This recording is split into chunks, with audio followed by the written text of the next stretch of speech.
There we go. Oh, It was wait, only wait. 15 seconds that time, so I caught it faster. What was 15 seconds? Us talking behind the curtain. Oh my gosh. Reese, why do you do this? We weren't behind the curtain. Chill out. Be cool. We was deaf behind the curtain. You just said we was behind the curtain. This I can see man. this. I can literally. I'm looking. I have it right here, and I have the delayed one, so it didn't really help my case. So there goes that. Gotta have a little fun with this thing, man. That's all. What happened? I'm gonna figure it out. I'm gonna search the Himalayas, and I'm gonna find out exactly why you are like this. I don't think you are, bro. You're gonna have to search high and low for that answer, because you want to know something. Most people. Key. What's up? I don't even know. So if you can find out, tell me. Most people, this is the fact. Most people that go soul searching in the Himalayas find what they are looking for. So with that being said, I'm gonna find out why you are like this. Can you tell me where you got that information from? Because it doesn't seem too trustworthy. Know the article because I'm about to go to the Himalayas tomorrow. If that's the case, catch a quick flight. Facts. It's facts. All right. But who said it's facts? The facts. Okay. All right. We're going to roll with it. The facts say that you can find yourself in the Himalayas. Why aren't I there right now? Only the facts know. So, you know why we're not there? No.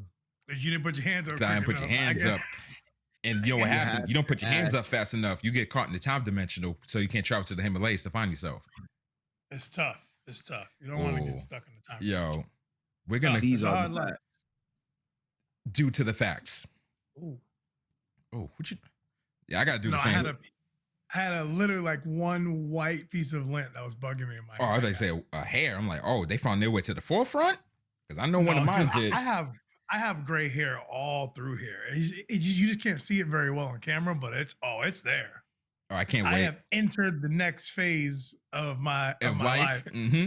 It's called salt and pepper. It's called. You know what I mean? Ooh, we got a little gray. We got a little touch of gray up there. Absolutely. Imagine if I get enough grays to like turn them into a whole dread. So you just see a white hair dread, like right here in the middle. Yeah, that would be kind of fresh. Whole dread? A whole white hair dread. You're gonna get one. Okay, you're gonna get one. What about you, kid? You got any? You got any grays? Nah. You need something. Everybody needs a little gray in your life, you know. Well, before there was color TV, there was grayscale TV, and we still enjoyed it just as much, right? Just as much? I don't know about that. Nobody enjoyed grayscale. When color came out, everybody was like, "Yo, right? I'm about to call my mans." Like we ain't seen grayscale since color came out, bro. Wasn't the poster for the Snyder Cut in black and white? Yeah, but not only was it in black and white, it was at 4:3 aspect ratio, which means that. First of all, go ahead. What? That just happened. Yo, no, actually, go ahead. Go ahead. Which means that people what? Which means that that there is some inkling for the olden ways. That's all. That's all I'm trying to say. No, that does not mean none of that. And two things I want to say to that point. First is you're talking about a poster when we're talking about motion picture. There's a complete difference. Don't want to hear it. And on top of that fact, when you mentioned 4:3, that made me so mad. Like, why was that movie in 4:3, bro? That was his original vision. I don't know because it definitely cut off some of my screen. I was like, oh, that's dope. I got beef with that. We're gonna get into that later because I got beef with that. Just like alone. Yeah, y'all can actually talk about the movie itself since I'm the outside source in regards to that. You two are the insiders. So no, yeah, it's not even anything about the movie. It was more about like the movie. I know what you mean. I don't know if they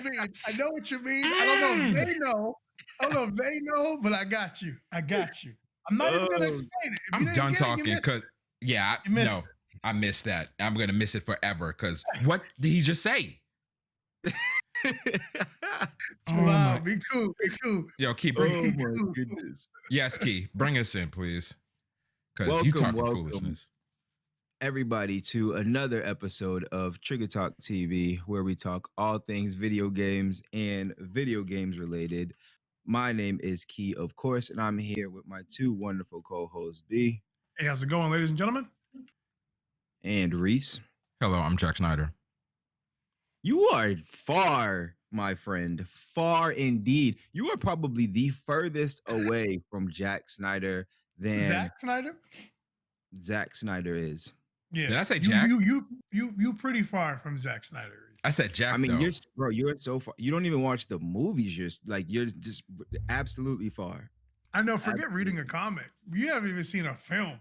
And that's easy to do. I've seen more Watching a DC film films is than I've seen easy. Marvel films, and I haven't, Oh, I so that guess. makes you Zack Snyder. Okay, so Right. It's crazy, bro. It's crazy. Yes, It's but crazy. I said Jack. Now I'm not trying to be Zach. I'm just the other guy that y'all don't even hear of.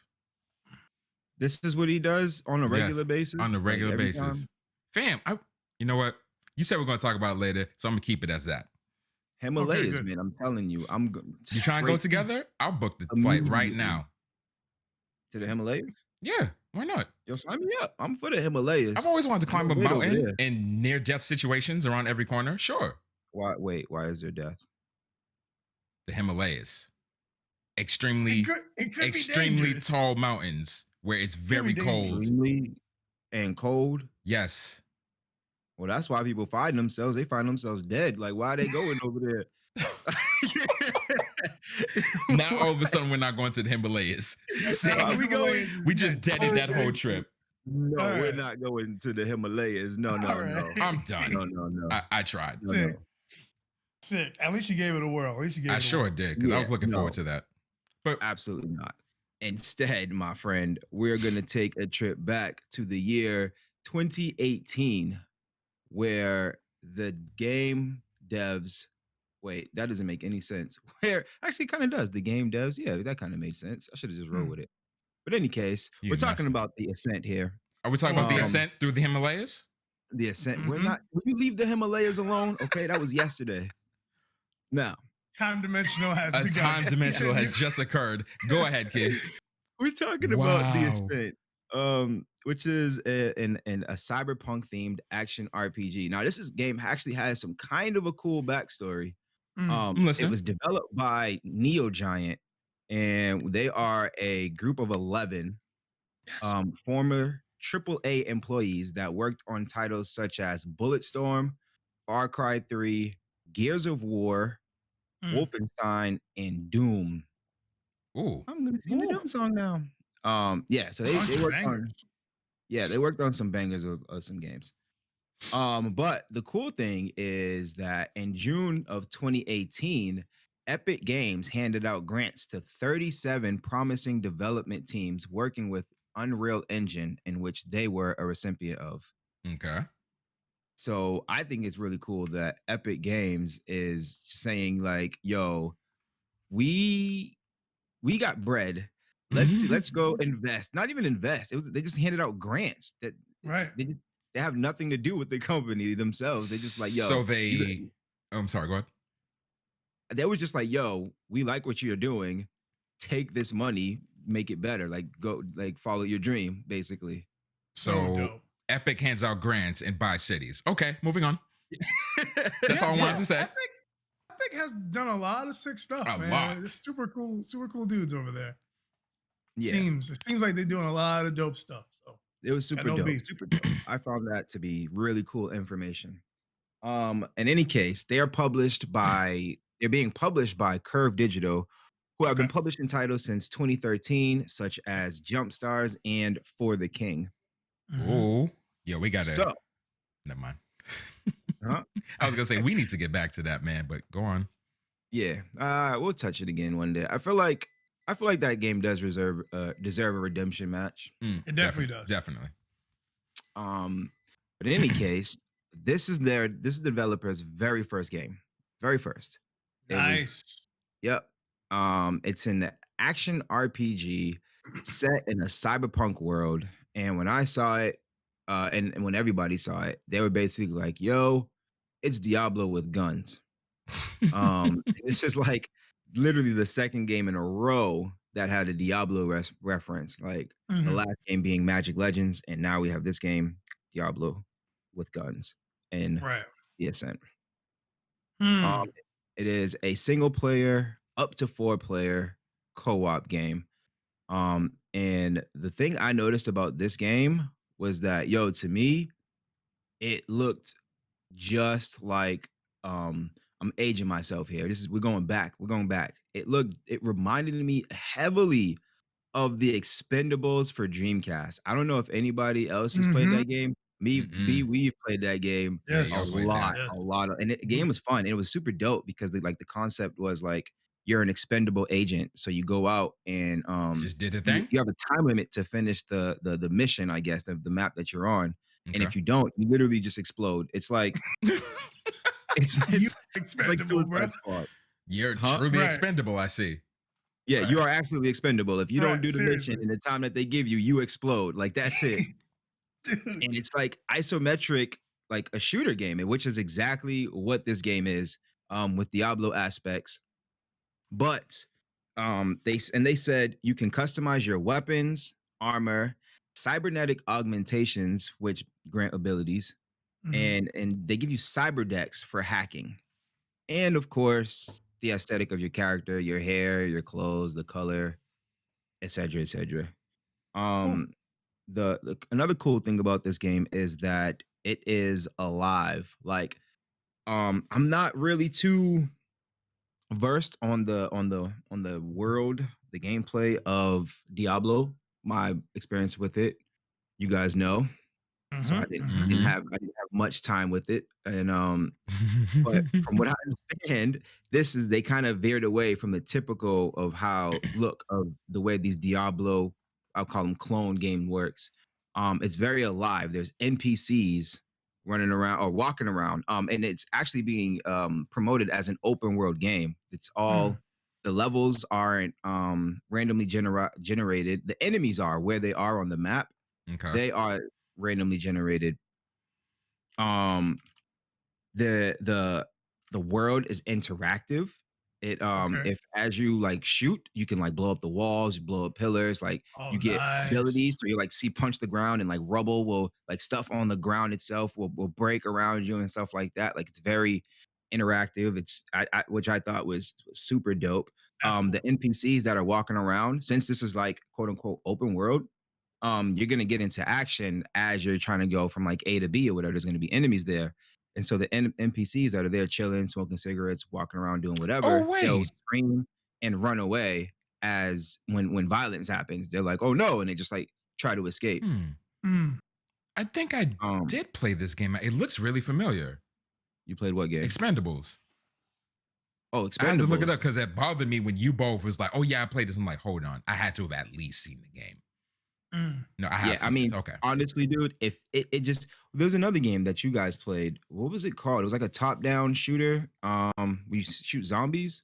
Oh yeah, that was me and Imra. That was I think it was Zombie Apocalypse or Zombie Apocalypse, something like that. Something, Something like yeah. that. And it was a Right? top-down analog shooter, you Yeah, know? yeah, yeah, yeah, yeah. Yeah. Kind of like Um, Helldivers. Hell, I was gonna say Helldivers is when I You ever played. play Helldivers? It's kind of the same thing. It's an analog kind of Top angle down down shooter. ish. Yeah. Yeah. yeah. I guess all of these like isometric type video games kind of give me a Diablo vibe, and I Yeah. think they kind of go for the Diablo vibe. Typically, when you get that type of view, that stuck view, you kind of see games going with the Diablo wave. These I mean, days, you yeah. can, hmm? Yeah, like it's less of like horde games. Like usually you see like hack and slash games use that view a lot. Mm-hmm. Like horde type games like the zombie game, like Helldivers. But now it's just like you're starting to see more and more. If it's got that angle, it's probably a Diablo clone. Yeah, like when you kill enemies, you can loot them and stuff like Yeah. that. Like it's got a lot of aspects. Mm. Um, and another thing that makes this thing different, again, the world is like alive, so like you'll see ships flying around and stuff, which is super cool. But this game also has like cutscenes, which playing D3, I don't remember it having any cutscenes. Did It's it? no Right? real. It's Not not like real like traditional. cutscenes. No, it's not No, real. It right? was like, Like oh, it was pull the like, characters to the side and this is what's going on. yeah, exactly. No, this is like real, actual like cutscenes that are happening in this game. Cool. Okay. Um, they Improvement. broke the mold a little bit with that. Um, now where they broke the mode, I guess, high, where you have two different ways to shoot or two different directions. You can shoot above and you can shoot below. Yeah, which is a Mhm. little different from these. Above and Um, below. Okay. right. That So changes things. Right. So shooting them in the kneecaps obviously hurts them, but shooting them above, you have a chance of staggering the enemy. Now there's things in the world that you can kind of take cover behind. They have like a quasi cover system where you can get behind the cover of an item or of something in the world and aim above and shoot at things that are far away or things that are near you and while you're taking cover from these enemies, which I thought was a really cool way of trying to implement a cover system in That's a game dope. that typically doesn't have like a cover system. Yeah, that's really dope. It's Yeah. different. Reminds me of the like hearing that reminds me of old Kill Switch. Because Kill Switch kind of had this far away, kind of zoomed out camera where you could like roll and lock on to cover and things like that. It just has that vision. It's probably not as fast, obviously, but Yeah. Yeah, Yeah, This game is like I'm looking at it fast-paced. now. Like, imagine Helldivers, almost the same angle, but instead of like the cartoony visuals that the game has, they're looks like like more Cyberpunk. realistic. And it looks like a twin stick shooter. You know, you turn around with the left stick, you Yeah. shoot with the right one, things Yeah. like that. It looks Yeah. really good, it actually. looks fun. It looks like my kind of game. Yeah, it looks fun. It looks like a cool game. The only thing about that cover system thing is that enemies can also do it as well, and they will do Of it as course. well. They So better good. do it. Hey, good. Yeah, good. listen, good. you just Give me gotta some play your good cards AI. right. In these Yeah. types of video games, whatever I'm able to do, they need to be able to do. Even I'm if hoping it's I'm hoping that the AI is good. Because it makes you think about how you're going from A to B. If they're behind like a cover, they're aiming, they're Mhm. trying to stagger at you, and then they're flanking you because you're staggered now and you're trying to get to them. So I think Exactly. if they have like good AI, I think it can make for a challenging but fun experience. they need that. Exactly. They do need it that right. XCOM AI. Exactly. I agree So you with said that. Because XCOM AI? XCOM's AI, they'll put you Yeah. down if you play around with them. Well, yeah, but that's a strategy game. It is a right? strategy so, game, like, yeah. It's So- a tactics game where you you take turns and things. Yep. This This isn't is the case more here, right? go. Just It's This action. is absolutely go. This is like Right. action. say It's it. like Take the Showtime. tactics thing and just go. Just be high octane. Yeah. Yeah. turn the Yeah. ATB gauge off and make it active. Basically, is what I'm saying. It's not Wasteland 3 or XCOM where you can like spend 20 minutes on your turn and And figure think out about exactly the where turn, you want to yeah. go. Nah, fam. This Nah. is live. This is live. And there's giant beasts. You're being attacked by beasts. This is my beasts. Okay. I see. Giant beasts. So yeah, there's not too much information on it. The game was originally supposed to be an Xbox launch title. Mm. We're past But that. as we clearly see, that did not happen. Yeah. So much for and that. then in October they announced that the game will be releasing sometime in early 2021. We are now in March, third of the way through the year. Quarter of the way. Yeah. A quarter. Quarter of the way. That's what I said. Mhm. Okay. Okay. A So quarter of the this way. is what you do, Which right? doesn't, You just cap, right? Just saying. doesn't the video game system work in quarters? Doesn't it like isn't Yeah. Yeah. next Quarter 1, quarter? 2, 3, Quarter 4. 1, 2. Yeah, quarter. Right. Yeah. So what I'm saying is, how long? Right. do they have How to long release is early 2021? Oh Like, yeah, how you long does definitely early last? Yeah, almost early? like you definitely done with early, right? The first quarter is done. We're in quarter 2 now. It's Yeah. like literally Yeah. we're at the end of March, not the beginning. this is So Yeah. it's over. Like if it doesn't drop this Friday, like it's Yeah, not and I'm early like, you guys need to 2021. say, hey, this game is coming out next week, like next week. You know what I'm saying? Yeah, Like, the we gaming need this game calendar, now. like the company calendar is typically Q1 is early, Q2, Q3 is mid, Q4 is late. So yeah, y'all got less than 48 hours. Q3? You know what I mean? Q3, like I feel like a quarter, like Q3 is late if you say it's coming out early. You know what I'm saying? Like if you said it was coming out early 2021, Q3 is late, bro. Oh no, Q3 is hella late. That's why I Alright, said quarter alright. 2, quarter 3 are mid, like the middle of the Okay. year. Yeah, okay, that's fair. Okay. yeah. But yeah. I don't know. So they need to. All that to say, like he said, they got 2 more days. It's not got- here, bro. It's not Yeah, here. I don't So, know. But I mean, I can kind of cut them some slack because it's 11 dudes. That's why team. It's an indie team. It's 11 dudes. And they're so I don't know their total budget, Yeah. but their publishers gave them it was around $110,000 if I'm not mistaken Mhm. Okay. when they started. So they gave them yeah, it was $110,000 that they gave them, and then they got the grant from Epic, which we don't know exactly how much the grant was. It was anywhere Mhm. between Right. 5,000 and 50,000 Woo. based on the work in the game that they were working Okay. on. Gotcha. So yeah, they was given so much money to work with, and it's 11 dudes, and the game, like, I mean, they're aiming for 4K 60 frames per second with this game. Oh, Um, you got high and it's hopes. also, huh? You said you got high hopes. Yeah, 4K 60 frames per second. So I don't know, dude. You know what I mean? Like, I don't know. But that's about it. That's about all the information that they have on this game so far. The abilities from what we've seen in like the little trailers that they give us, they have like a Yeah. 5 minute and a 12-minute trailer. They got Oh, some like cool. cool abilities. He got like a Hulk smash, you can punch the ground. He's got like this thing where like it's kind of like most of the time you'll see it on plant or earth like abilities where they'll go underneath the ground and it'll grab somebody from a distance underneath. From the Like depths. yeah, from the Yeah, yeah, depths. yeah. Yeah. It'll Like like do something will crawl across the ground and then grab them from underneath. Yeah, Like, it's kind of like that. Like rooting. you yeah. attack the ground and then something will come up Yeah, from where they are in the ground. Right. Yeah. And root rooting. them. And Yep. attack them. Yeah, rooting, whatever. Yeah, and attack them. They have one of those type of abilities. So they Cool. didn't really show off too much. And then they haven't told us a release date either. So, Mhm. but with all that being said, people are really, really, really hype about this game. Like it's It got looks cool. it's got a major amount of hype behind it. And it it actually was named IGN's first game of the month for May of 2020 when it was like first announced. Jeez. Yeah.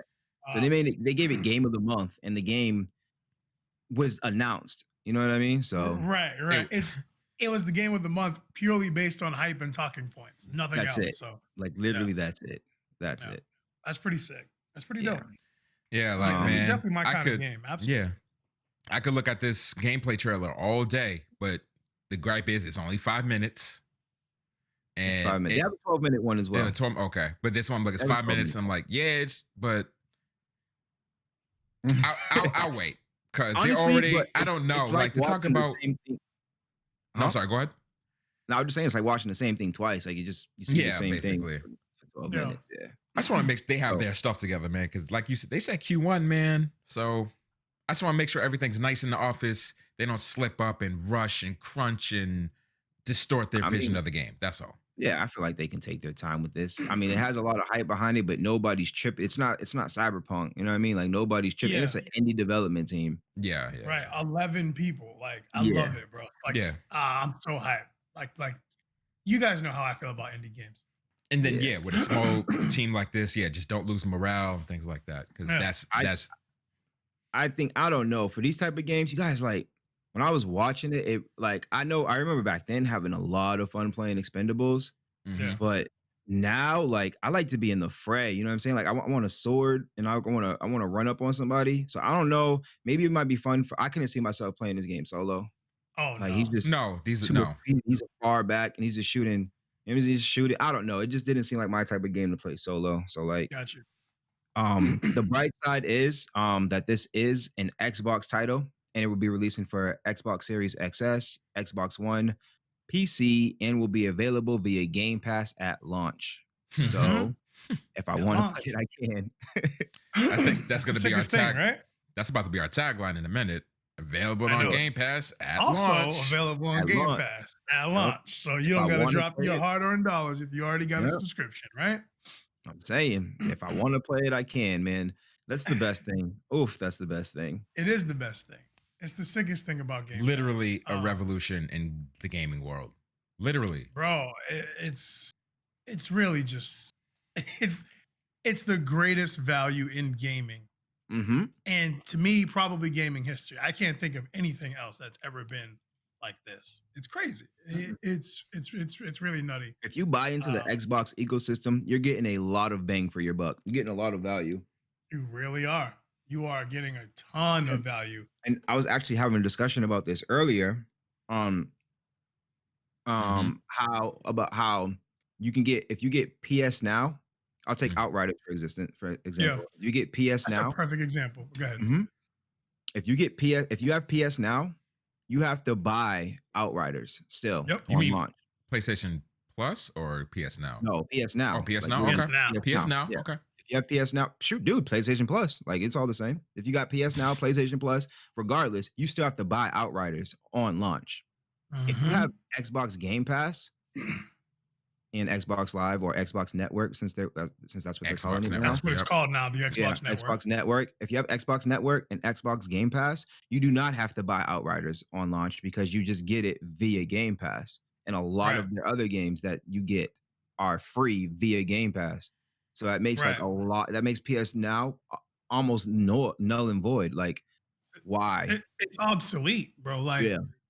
Like what they've done is they found a way to give us this subscription so that they can then go back and erase Live Gold.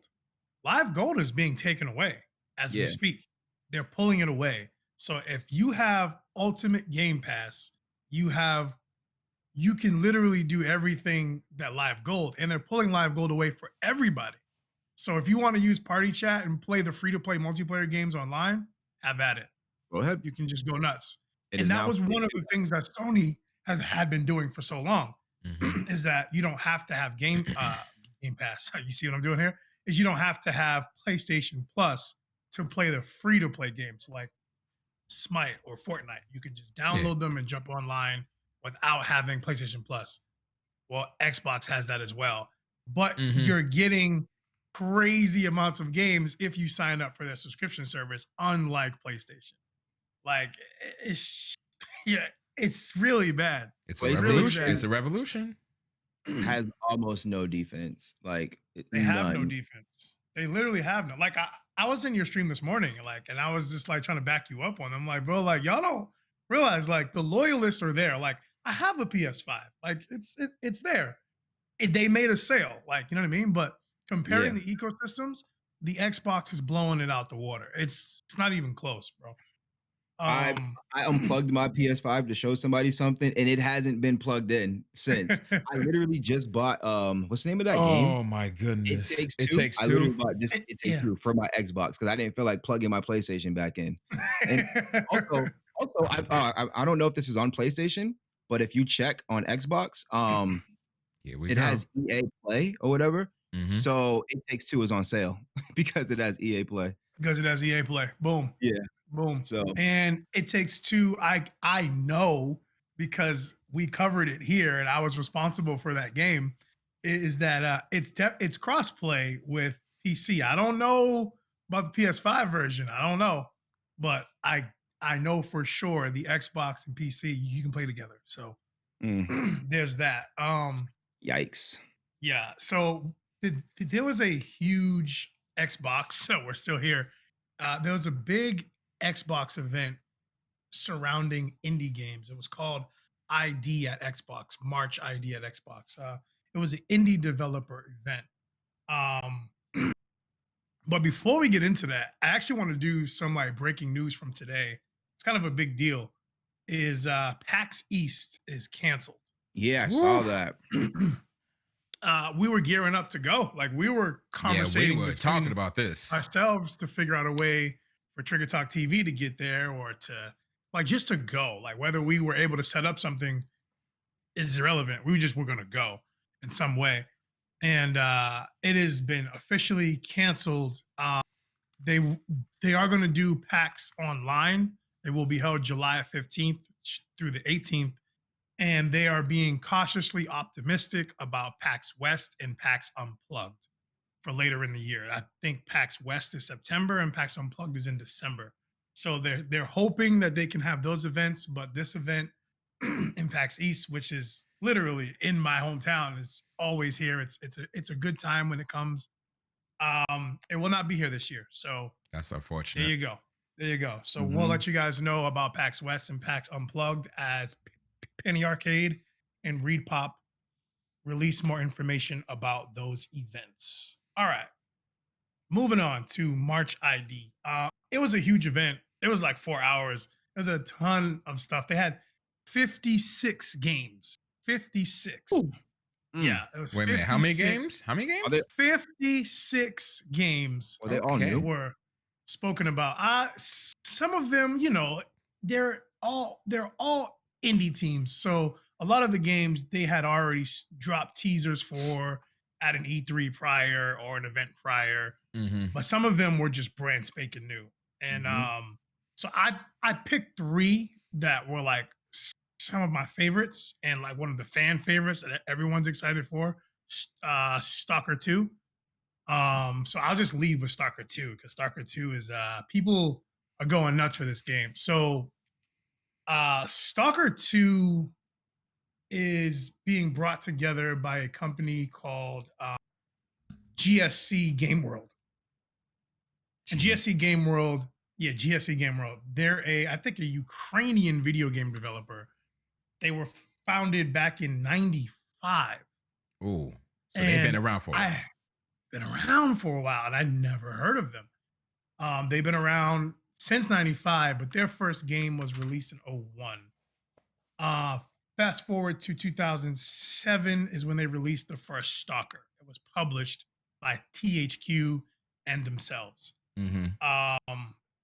That was in 07. So we've had Stalker, Shadow of Chernobyl, Stalker Clear Sky, Stalker Call of the Pripyat. Now we Ooh. finally have Stalker 2 in 2021. The last Stalker to be released was 2009. It's been a long time since Oh, they Stalker Kingdom Hearts fans. did. They Yeah, Kingdom bro. Hearts. They Kingdom Hearts did. Seriously. Jeez. Big time. Big Kingdom Hearts energy here. So the people are stoked. They're stoked for this game. So Stalker 2 is kind of like Fallout. It kind of looks and feels like a Fallout. The Stalker series is characterized as a horror shooter blend. It's like kind of a horror shooter, but it's kind of Fallout because you can go in and loot bodies and have conversations with people and things of that nature. And this game is actually being done in Unreal Engine. Like this game, they're taking this game to heights. If you watch the trailer and you watch things, it's night and day from the original Stalker. This thing looks like a AAA release from a small team. I mean, they've been a team for a long time, but they're still 95. not a huge team, right? They're still not a huge team. They make small games. They've been around for 26 years, but they don't make huge games. And this is supposed to be a big game. In terms of its release date, there is no release date. It's supposed to be released in 2021. The original trailer for this thing, it dropped 2018 at an E3, I believe. Mm-hmm. So people have been waiting for it for a while. And this was the first showcase for the game in a long time. People have been chomping at the bit for this thing. Mm-hmm. It's obviously coming to PC. And it's obviously coming to Game Pass launch day on launch, coming to Game Pass. And people are really stoked for this. I was not well versed in the Stalker series. I didn't know anything about it. Nothing. Mm-hmm. I didn't know anything about it. And then after watching some gameplay of the original, I'm like, I could see myself getting into it, but it looked like What kind of game is it? it's literally it's like a post-apocalyptic horror kind of shooter, but also like RPG elements. Like you can go up and talk. It kind of looks like a fusion of like Rust Oh, I'm and good. I want it. Oh my Fallout goodness. 3. Yes, Kinda Rust and looks like Fallout. that. You said Yeah. Rust and Yeah, Fallout that's 3. kinda Wow, what it You looks don't like. need to tell me But anymore. but that's of the old ones. There's Yeah. there's little to no gameplay on this game. Only the worlds. They're showing the worlds and people are hyped about the worlds, and people are hyped about the old ones. So No, they're hoping that they. let me But tell you. like Gothic, you don't know what they're gonna do with your game, bro. Wait, You this is don't know. this is a new developer? No, it's the same people, so hopefully they stay with So it. that's It's the what I'm same people. like. It's the same Look, people. let me So tell you, okay? Let me tell you. yeah. I'm As listening. an Elder Scrolls aficionado, okay? Mhm. Okay. I caught the Preach it. Elder Scrolls, okay? We buy Okay. I love the Elder Scrolls worlds. Preach it. Yes, sir. So when Bethesda dropped us the world of and gave us that Elder Scrolls 6, I'm like, yes, bro, give me. You know what I Yes, mean? bro. So like I No, I feel understand you. their hype. No, that's I I get it. understand their hype. Same. And you tell me this game is like, why have I never played Rust and Fallout 3? Why have I not played this game before? Why have I never heard of it before? Asking myself the same I feel question. like y'all did me a disservice. And these are the things that happen with indie games. Some of these indie games they that come out just fall and through the you cracks. just don't know. Y'all supposed And to be then- the indie game aficionados, and y'all didn't tell y'all withholding information. It And ain't Bro, even I- much like lawyer. that. I You need didn't to. know about this series. I didn't I'm know. calling Saul I didn't. right now. Oh my God. Wow. You better call Nope. Saul. You calling Saul? I'm calling Saul. That's crazy. Better Okay. My call own Saul. man's. That's nutty. But this game is set to be released in 2021. They don't have a release date for it. Again, it's coming to Game Pass day of.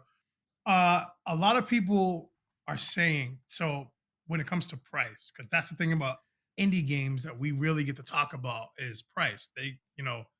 There's really no going rate for any Yeah, game. they're all over the We place. price them right. They're all over the place. And it's rumored that a lot of people believe that this is going to be a 40 to 60 range game because of the way it looks and the amount of time and effort that they're putting into the game. So we shall see sometime in 2021. This game will be coming out all over the place, but you best believe you're going to get it on Game Pass first. Oh my goodness. You know that. Game Pass. Hold on. Wish list. Pot of that. free. Wish Um, list. Another game from the March ID event that I am super excited for personally that I saw is Death's Door. So Death's Door is by Devolver Digital. Oh, okay. You guys know, right? See, you guys know I'm a big Devolver Yep. Digital fan. They've done Hotline Miami 1 and 2. They did Foul Play. I played some of the Shadow Warrior series. They did the skateboarding series, Ollie Ollie. Like I love Devolver Digital. They did Not a Hero, which is one of my favorite games. So they've done a lot of sick stuff that I thoroughly enjoy. And this game seems to be no different. It's called Death's Door. And it's a top-down action adventure, like hack and slash puzzler. So it's fast-paced, like you gotta shoot. You have to shoot your bow, you have to know when to use your sword, you have to know when to dodge. All the enemies are huge. Like, so you're a crow. So you're about that big, you're a tiny crow. And all the crows in this universe, they get assigned or tasked with worlds. And their job is to take care of the dead. But in this particular crow's world, your crow, no one's died in several hundred years. So you just don't do anything. Then all of a sudden, there's a giant calamity, something happens, and you got to grab your blade and go out into this world. And they're comparing it, and from what I'm seeing, they're comparing it to like a fast-paced Link to the Past. So if you like Legend of Zelda, but you always wish like a Link to the Past was more twitchy, was a bit more like roguelike, this is that game. What's the name of this game? It's called Death's Door. Let me look Death's at this Door. real quick because It's you're called already Death's saying a lot right now comparing it to that game. game. I'm just going off what they talking about, and you guys know like these are my type of games. I love games like this. I love the big AAA stuff, but I love games like this as well. And it looks dope. Like you're this crow with a blade and a bow and in a roll and it's like red. It's like reddish. It's red. Yeah, it's I'm looking like at it right reddish. now. Yeah, and the world is supposed to be filled with these puzzles and over the top bosses. Like one of the bosses I'm looking at now, he's like 20 times the size of your character, and you know you're trying to jump in and jump out and jump over things and roll and slash. So it's really fast paced. You have to be on point. You got to be quick. Your reactions have to be on point. And there's puzzles. It's my kind of game all day, every day. There's a lot of hype on it. This game has been added to the wish list. Yeah, like this game looks fire. Like this game looks like it's gonna do really well. Like 8 to 10 in that range. I can see it already. We'll see how it goes. But that game is getting purchased. Yeah, dude, it looks sick. There's a lot of similarities to the Legend of Zelda, and they even I kind of saw them. They interviewed the team, and they were trying to explain yes, it's obvious that we are fans of the Legend of Zelda because it's all over this game, but but they were trying to argue away from it, and just talk about things in the game that make it unique, apart from those old top-down Legend of Zelda games. So, but yeah, I'm sold. I'm sold on this type of game. It has a Dark Souls feel because the enemies are way bigger than you, and you can only hit them like once or twice before you got to get out and understand their patterns and their tendencies and things of that nature. So, I'm a fan. Slightly unrelated, but you just reminded me because you said enemies are way bigger than you. Yeah. As I was buying It Takes Two, I saw that Biomutants is available for pre-order for those parties that are interested. That's another game, bro. That's another game. That is a game. Like, bro, that game is an absolute must cop. Like, I am not playing games when I'm getting that game. Like, dude, that is an absolute purchase on my hands. I really hope Biomutant doesn't disappoint because the game looks so good. Bro, it has so much. Even if it disappoints, it can't disappoint. What? I'm not with man. that. Too good. Too good. All right. I didn't think too much. Oh yeah, Biomutant is already in the wish list, but it's not coming out for another 2 months. So, 7 weeks. So, THQ Nordic, do the thing right. That's all I'm saying. Well, I'll tell you what. I am going to play Death's Door, and I'm probably gonna beat it.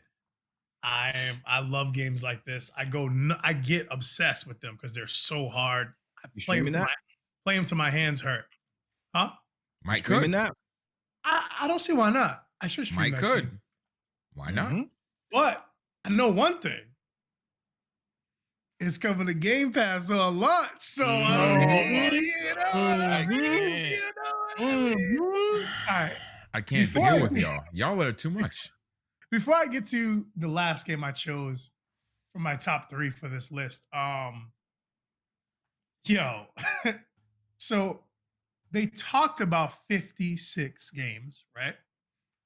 And at the very end, Microsoft couldn't wait.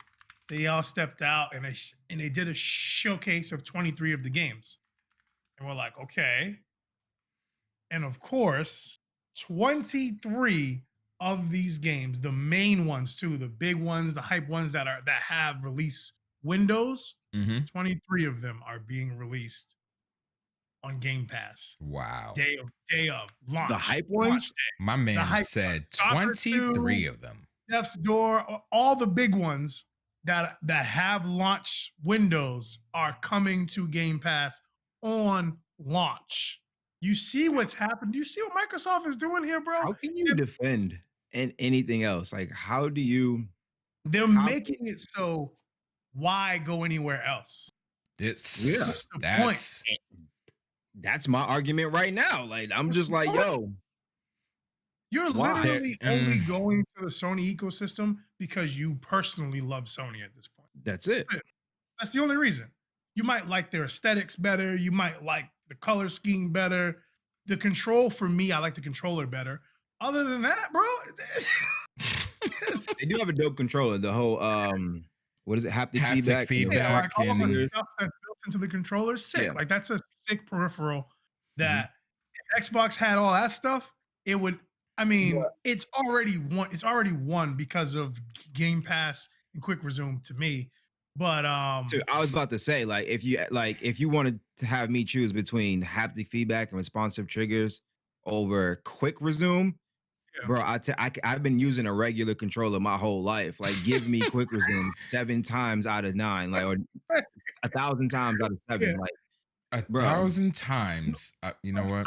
I love all the stuff. Like you guys know, I love being as immersed as I can. I wear my headset every time I game, even if I'm playing by myself. Mm-hmm. I love the control, like the PlayStation 5 controller. There's all that cool stuff, like all the triggers, like all like you can feel the weight on the triggers. It's so sick. The rumble, super the dope. audio, the way you can interact with the controller, Mm-hmm. all dope. That's Mhm. it. That's it. That's it. That's it. That's its shining feature. Is this peripheral, which is dope. Don't get it twisted. That's a dope thing to have. It has a But dope controller. the ecosystem is whack. Ecosystem's whack. It's really bad. It's really bad. PlayStation Plus doesn't have a ton of benefits compared to what the Xbox network is doing right now with Game Pass. You spend $16 and you get pretty much 400 games. As in new ones are dropping. You like, dude, they have Bethesda. You know that stuff's coming out day of on Game Pass. Day of. Mhm. It's night and day, bro. It's night and day. But yes, these games are all coming to Game Pass on launch. 23 of the 56, and I'm sure the other half, once they get going and they have full steam and they have launch dates, they're gonna be on Game Pass as well. Yeah. The final game that I will talk about is called Second Extinction. Second Why does that sound Extinction. That familiar? sounds familiar. I guess it's familiar to y'all. A Second What is Extinction that? is a game that's coming to us from Systemic Reaction. And like Key's game, The Ascent, this is Systemic Reaction's first game. Systemic Reaction is a team of 35 people. Yes. I'm sorry. I do know this game, and I got keys to this game way, like, oh my god, way long ago. Yeah. And so when I very first started, when no, not I, when we started Trigger Talk a while ago, last year, um, we met the other guys, we met Complete Geek and we met CAG. Yep. So CAG started this whole thing where we were all like looking out for each other. And I met this guy and he was like, yo, I get a code if you sign up using my referral link. And I was like, oh, I got you. So I signed up, and when I signed up, I got a code as well. Ooh. And so, Okay. like, but I never played the game. It just never dawned on me. I was like, "Yo, what did you think of the game?" He's like, "Oh, it was super dope. It's like, it was a lot of fun. I guess it's a sequel to another game or something like that, or like there's a previous version or something like that. I don't really remember, but I just know I knew it sounded familiar because I actually Generation could've- Zero? I don't know what it's a sequel to.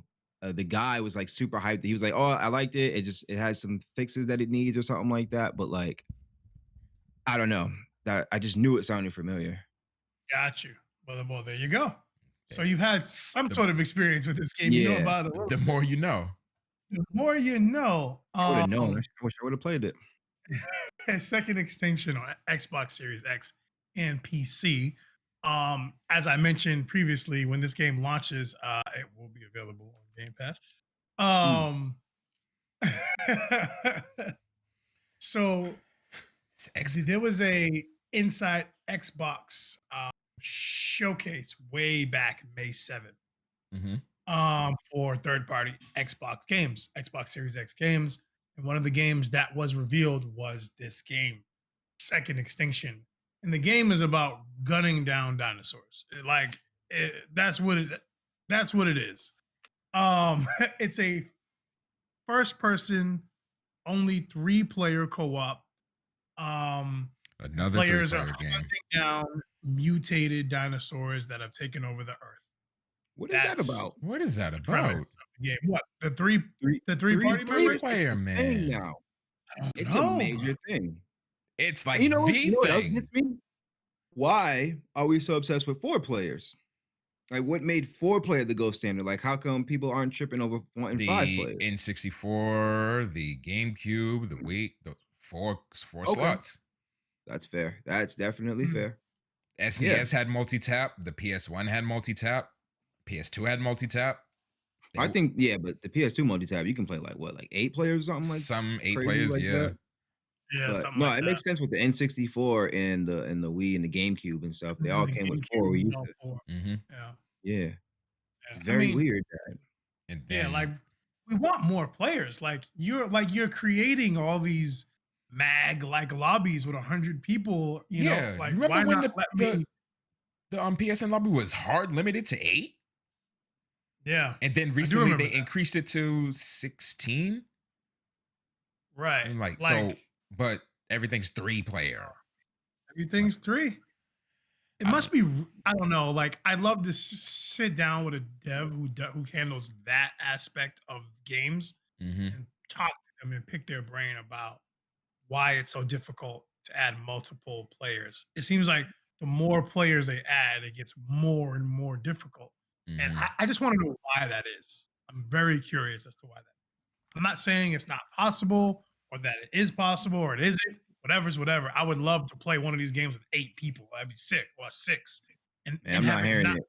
Not be a raid. Not hearing it. Mag did it 11 years ago. Facts.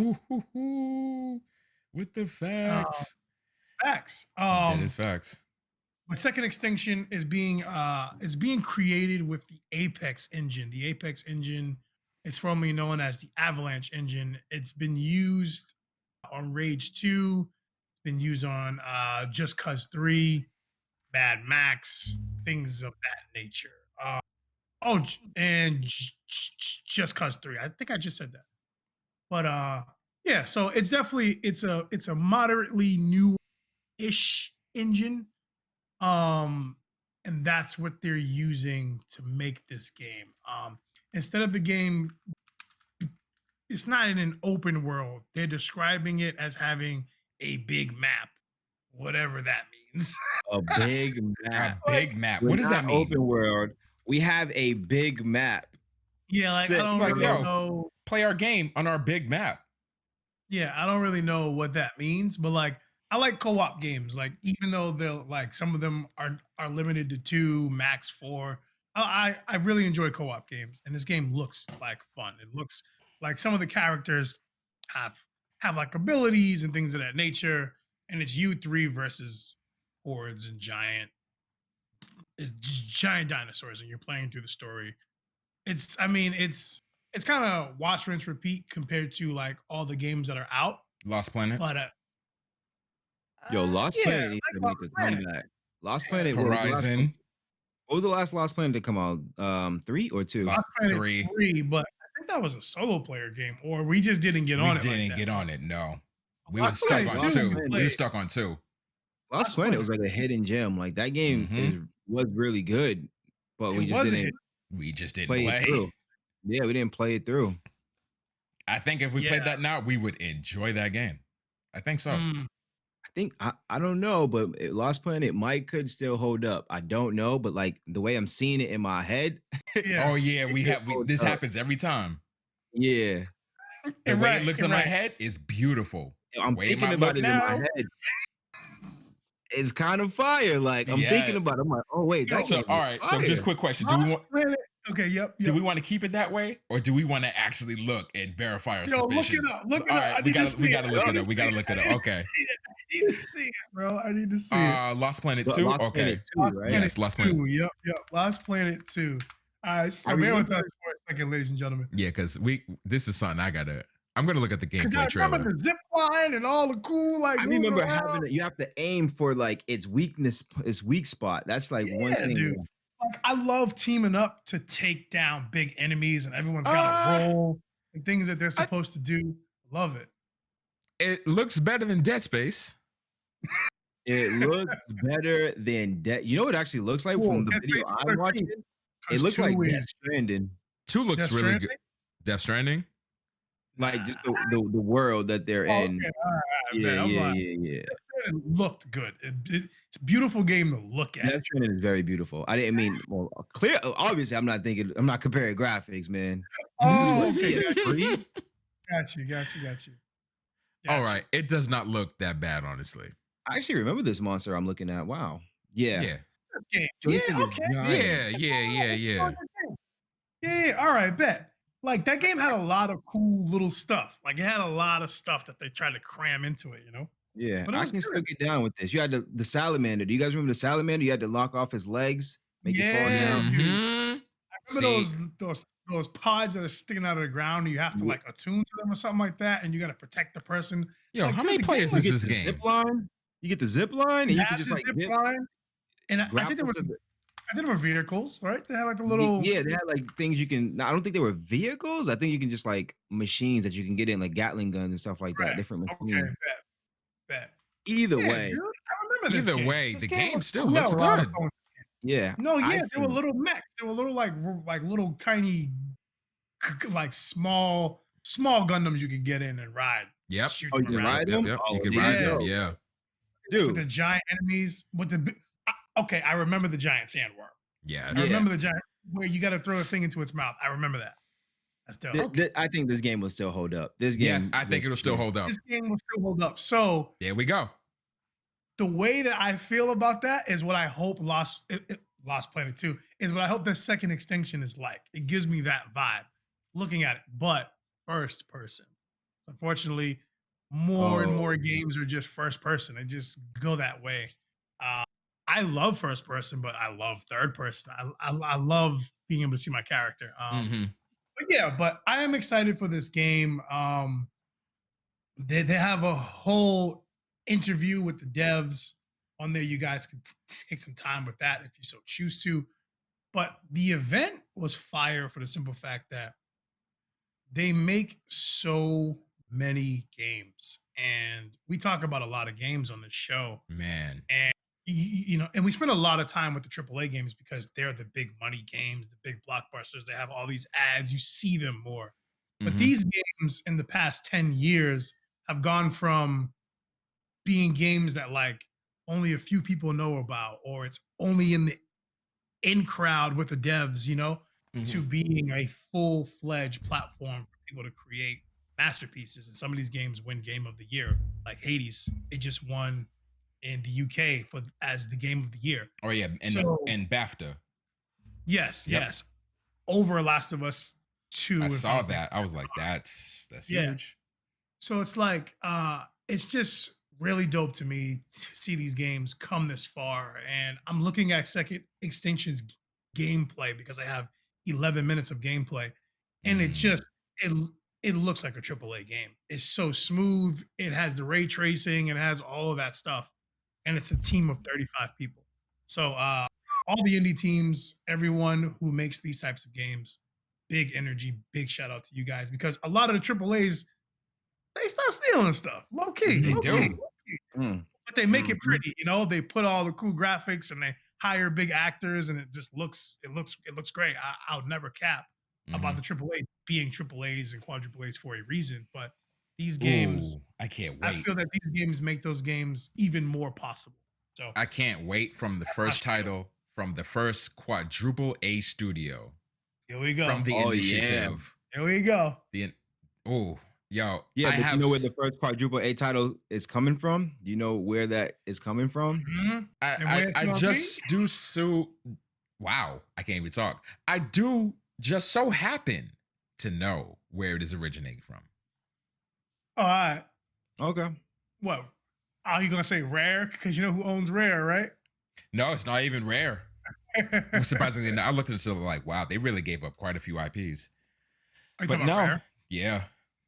But yeah, the initiative, one of Microsoft's new quadruple A studios. Because you know, turn my hat around so I don't disrespect the that's goats. 4, by the way. So single, double, triple, quadruple.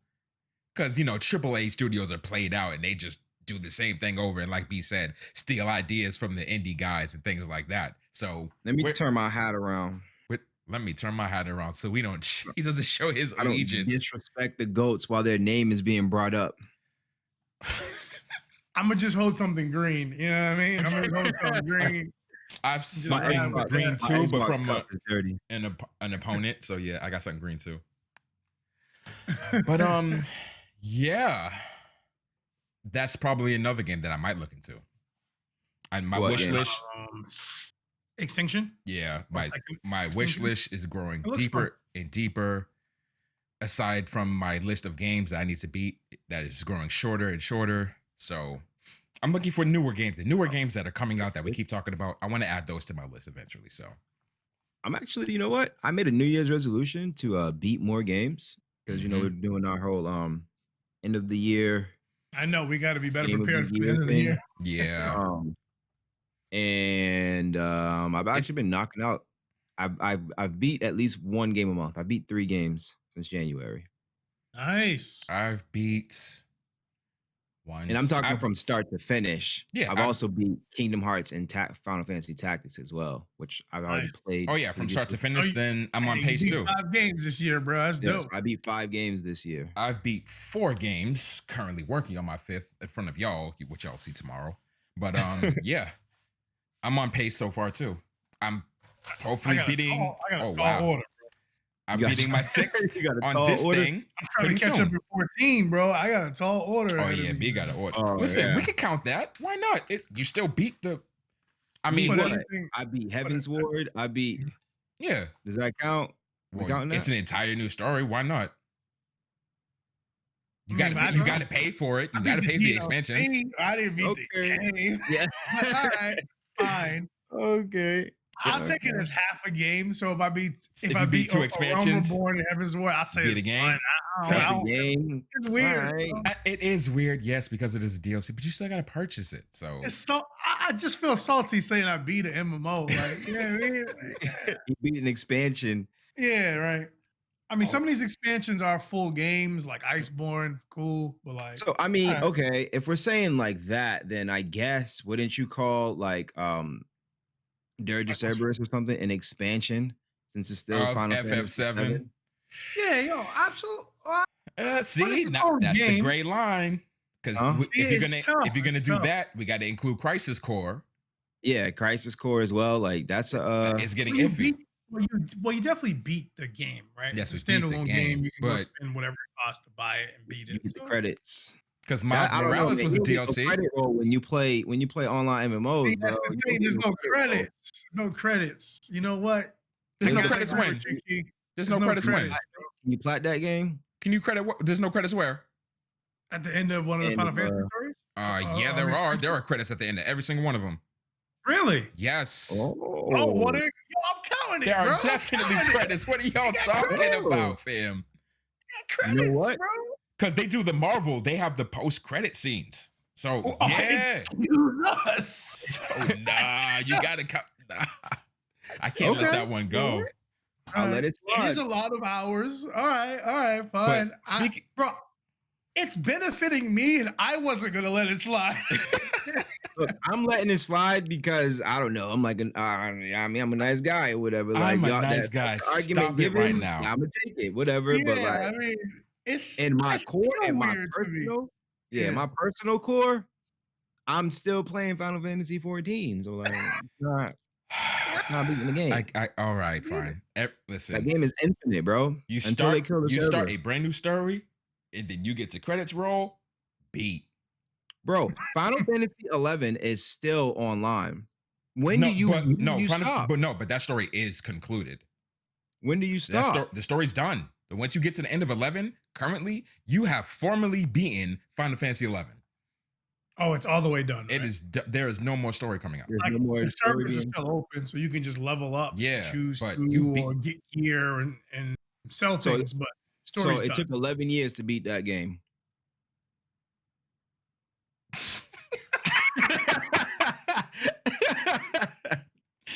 Yo, Bro. Oh no, bro. Speaking Man. of Beating Final Fantasy 11 is a huge that, triumph. So I give you that. But like, it's ongoing. Like, I don't It's know. It's a not. slippery slope because if Yes. you start accepting DLC just because it got credits, like, I don't know, I Man, think bro. that's a discussion that we need to have, like within the man. community. I want to see what they think about that because we could yammer on about that all day. Yeah, I But don't know if I can get behind that theory, bro. Yeah. As a matter of fact, just real quick, yep. we had one of our really good people, Fox187, mention that Metal Gear Solid 5 has like multiple credits at the end of the game, which is true. Like, not to spoil the game for you in any way, but there's multiple credits. So it's like, did I beat it 3 times? Did I beat it 4 times? Like, I no. have played games that have rolled back several sets of credits. Right. So it's like, Actually, Control is one of them. oh, well, there you It go. has credit sequences. You're like, hold on, did that? Oh, it's really cool how they tie it in with the story. So, but I'll leave that to y'all to discover because I know one of our Discord mates and fellow streamers is playing that game right now, and I do not want to ruin it for them. So, yeah, there is that. So that adds more complication to the argument, actually. So, right, that argument is crazy, yeah, bro. I'm not we're even gonna getting we're gonna into take it that because, offline like, into the Discord. Hopefully, see y'all there to discuss it with us. But I brought love when I trigger people. It tickles me. I brought up the Marvel post credit scene as a segue of sorts before we continue that tirade, because a relatively long DC movie has come out recently. Ooh, B, what's the Snyder title? Cut. Yeah, B, what's the title of that movie again? Because I didn't know, honestly. Zack Snyder's Justice League. Zack And was it Snyder's Justice is Gray Justice or League. Gray Justice, something like that? And can I tell you that, first of all, that movie, this is what I wanted to bring up earlier. I had to wait a whole hour to bring up my gripe. I've been holding on to this. First of all, why is that movie in 4:3? Oh, to respect Zack Snyder's vision or whatever. I don't care about his vision. I want to watch my movie. You care about his vision enough to spend money to go see it. Huh? You care enough about his vision for you to go spend money to see it. First of all, I watched it on HBO Max and I got that because of Wonder Woman. So no, I didn't care. But I got it and I'm supposed to, like, what is it? 16:9. I want to see my movies in 16:9. We're in 2021. It's 16:9. I play PlayStation games in 4:3, bro. Why are you giving me this movie in 4:3? I don't want that. I don't know what that was about. I noticed it right away. Like, huh? Actually, yeah, they said it in the opening role, like, oh, we're making this movie 4:3 to keep his vision, whatever. I don't even know what they said. I don't care what they said. Okay. Yeah, and then nothing that made me mad. I don't know. How did you guys watch the movie? I watched it on my Fire Stick in the living room. I usually watch everything on the Apple TV in the bedroom, but we're like, oh, let's watch the living room. So okay, so we tried to watch it on Roku, but it had no sound. Well, that's hilarious.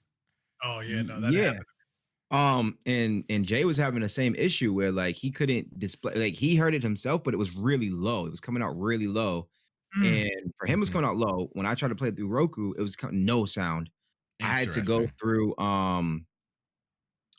through. We have like a kind of like a Comcast Roku box or whatever. Like Comcast has their own type of Roku box. Oh, that Flex box. Oh, that Flex box. Yeah, I don't know. They give it to us for free. Yeah, they so give we're it to you for free. whatever.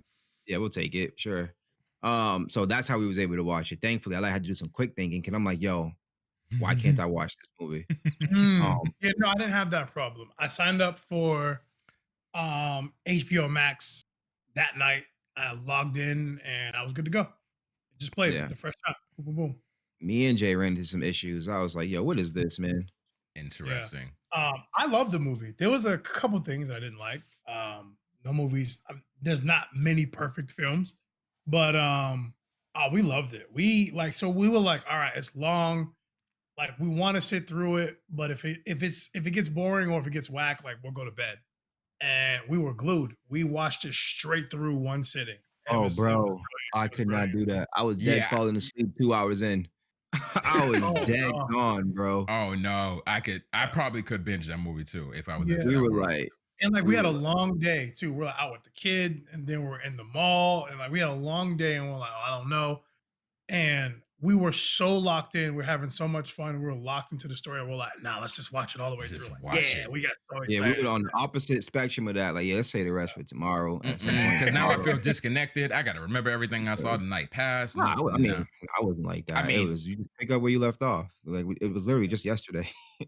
too long. But regardless of how you feel personally about the movie, the original that they released with Josh Whedon was trash, and this was significantly better. However, it falls on your spectrum, that's fine. Everyone has their own personal opinions, but this thing was significantly better than that trash that they put out previously. So the premise of that entire situation, because it's kind of the basis of the forthcoming conversation, is like you said,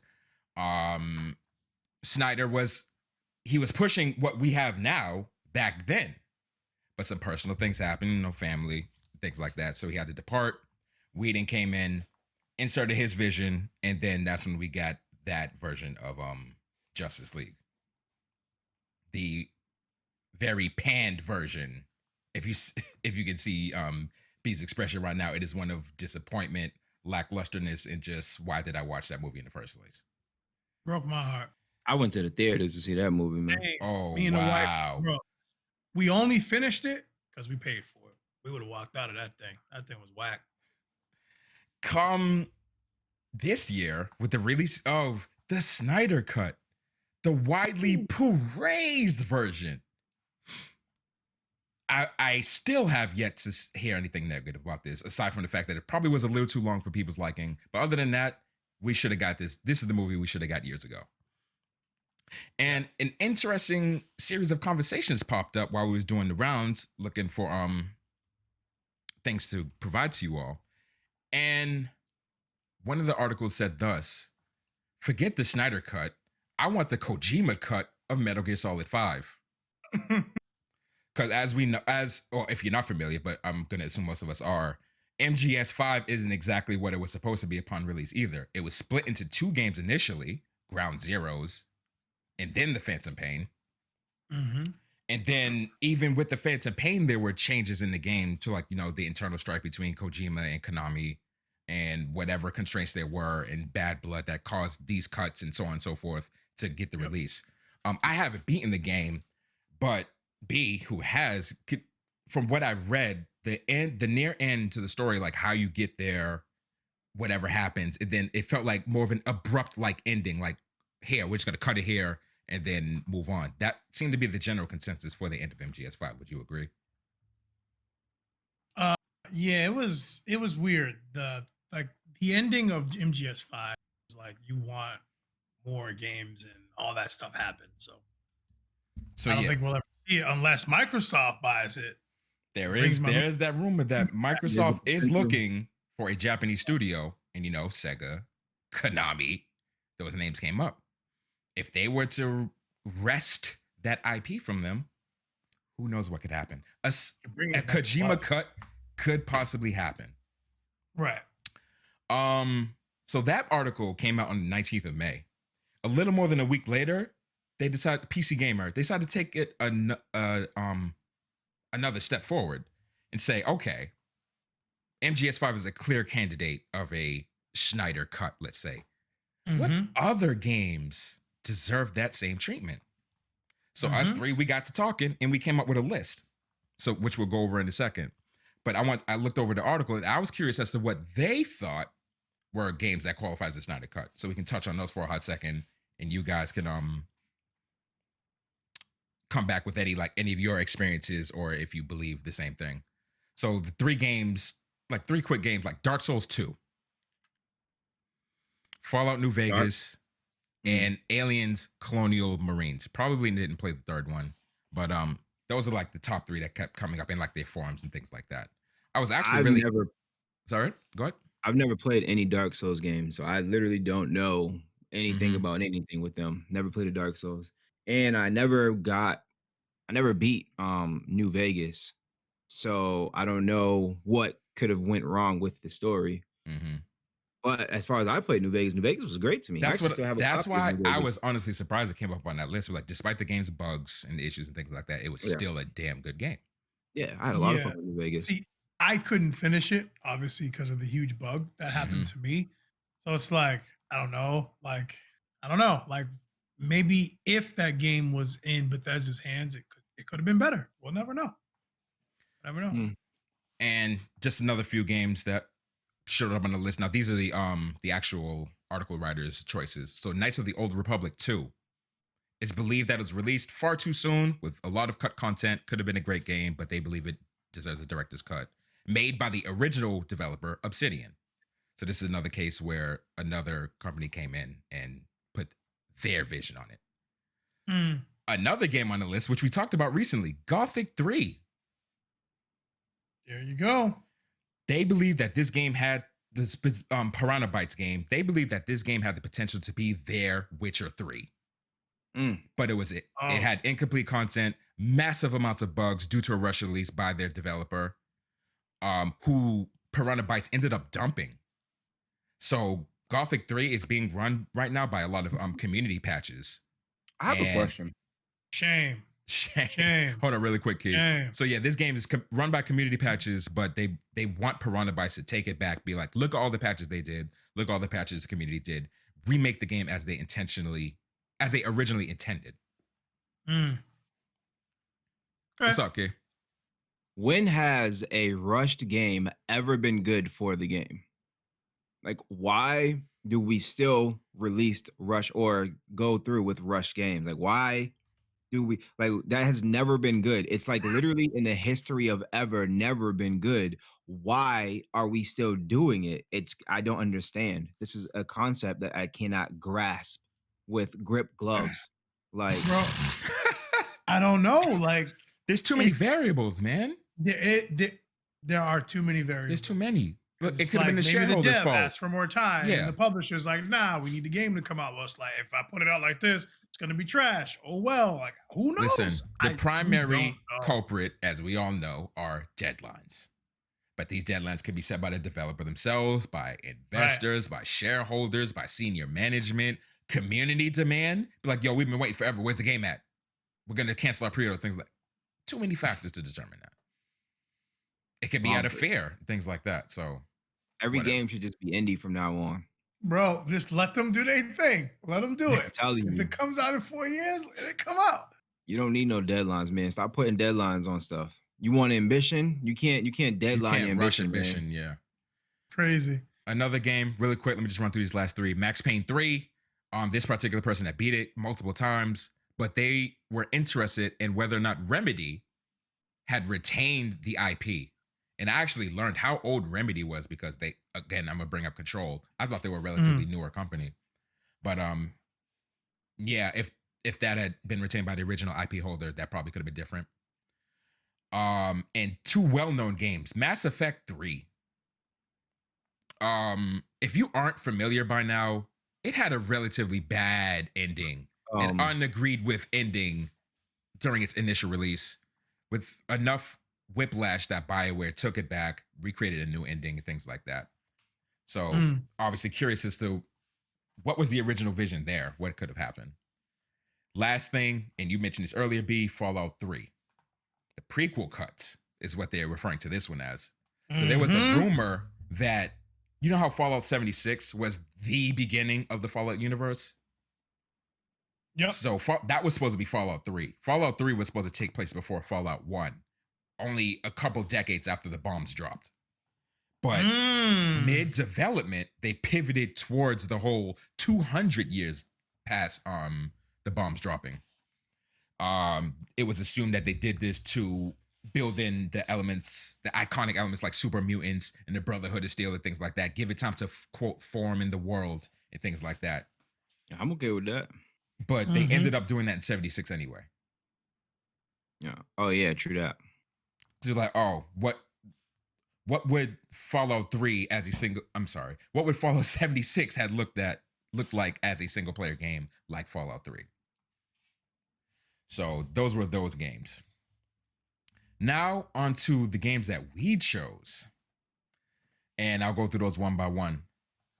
Final Fantasy 12. Bang. Raise your hand if you chose that. Final Fantasy 12. Final Fantasy 12, developed from December 2000 until 2006. Final Fantasy 12 had cost 4 billion yen, which in today's money is $36.5 million, developed by a crew of more than 100 people. Despite it being developed for that long, it released 2 years later than planned. And because of that delay, that forced Final Fantasy 13 to become a PS3 game. Final Fantasy 13 is supposed to be a PS2 game. Oh, it Final shows. Fantasy 13 is supposed to be a PS2 game. That's Keep that in mind. Sure, we need the Snyder's Cut for 13 too. Run it, bro. It's funny how we chose 12 instead of 13 because that probably would have been a better case.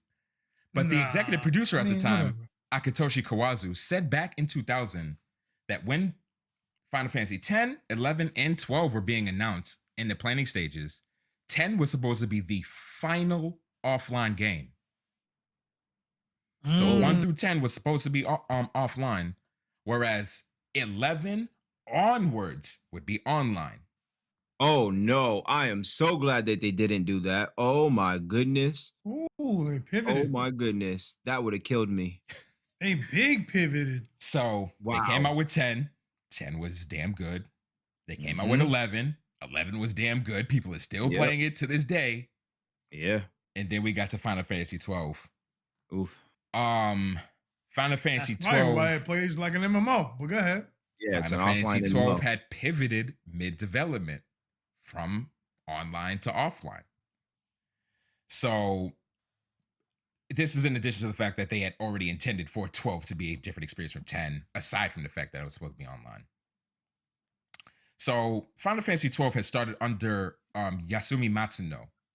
You might not recognize that name, but he is responsible for Final Fantasy Tactics, Vagrant Story, and Tactics Ogre. 3 absolute bangers of titles. Right. So for him to create a PS2 Final Fantasy, you would think that would be well received. However, he kind of got the Zack Snyder treatment. He had health concerns, things like that. Some personal stuff happened, so he had to depart. There's also some kind of rumors that there was some internal strife, so he got pushed out of the way, and then the new executive producer came in. Another thing that I learned about 12 is that Vaughn, spoilers ahead for a number of these games, by the way. I apologize in advance. Vaughn wait. I'm currently playing this game. Oh, well, this isn't a story spoil, so it's fine. Vaughn wasn't intended to be the protagonist. Yeah. So that went to Bosch. You know, he's the knight, he's the big and tough guy, things like that. But as development of the game continued, they looked at demographics of who they want to sell this game to. And they was like, we don't want the big and tough guy. That's kind of unappealing and things like that. So they did their slow switch over to the active, upbeat, bright, and positive street rat kid, Vaughn.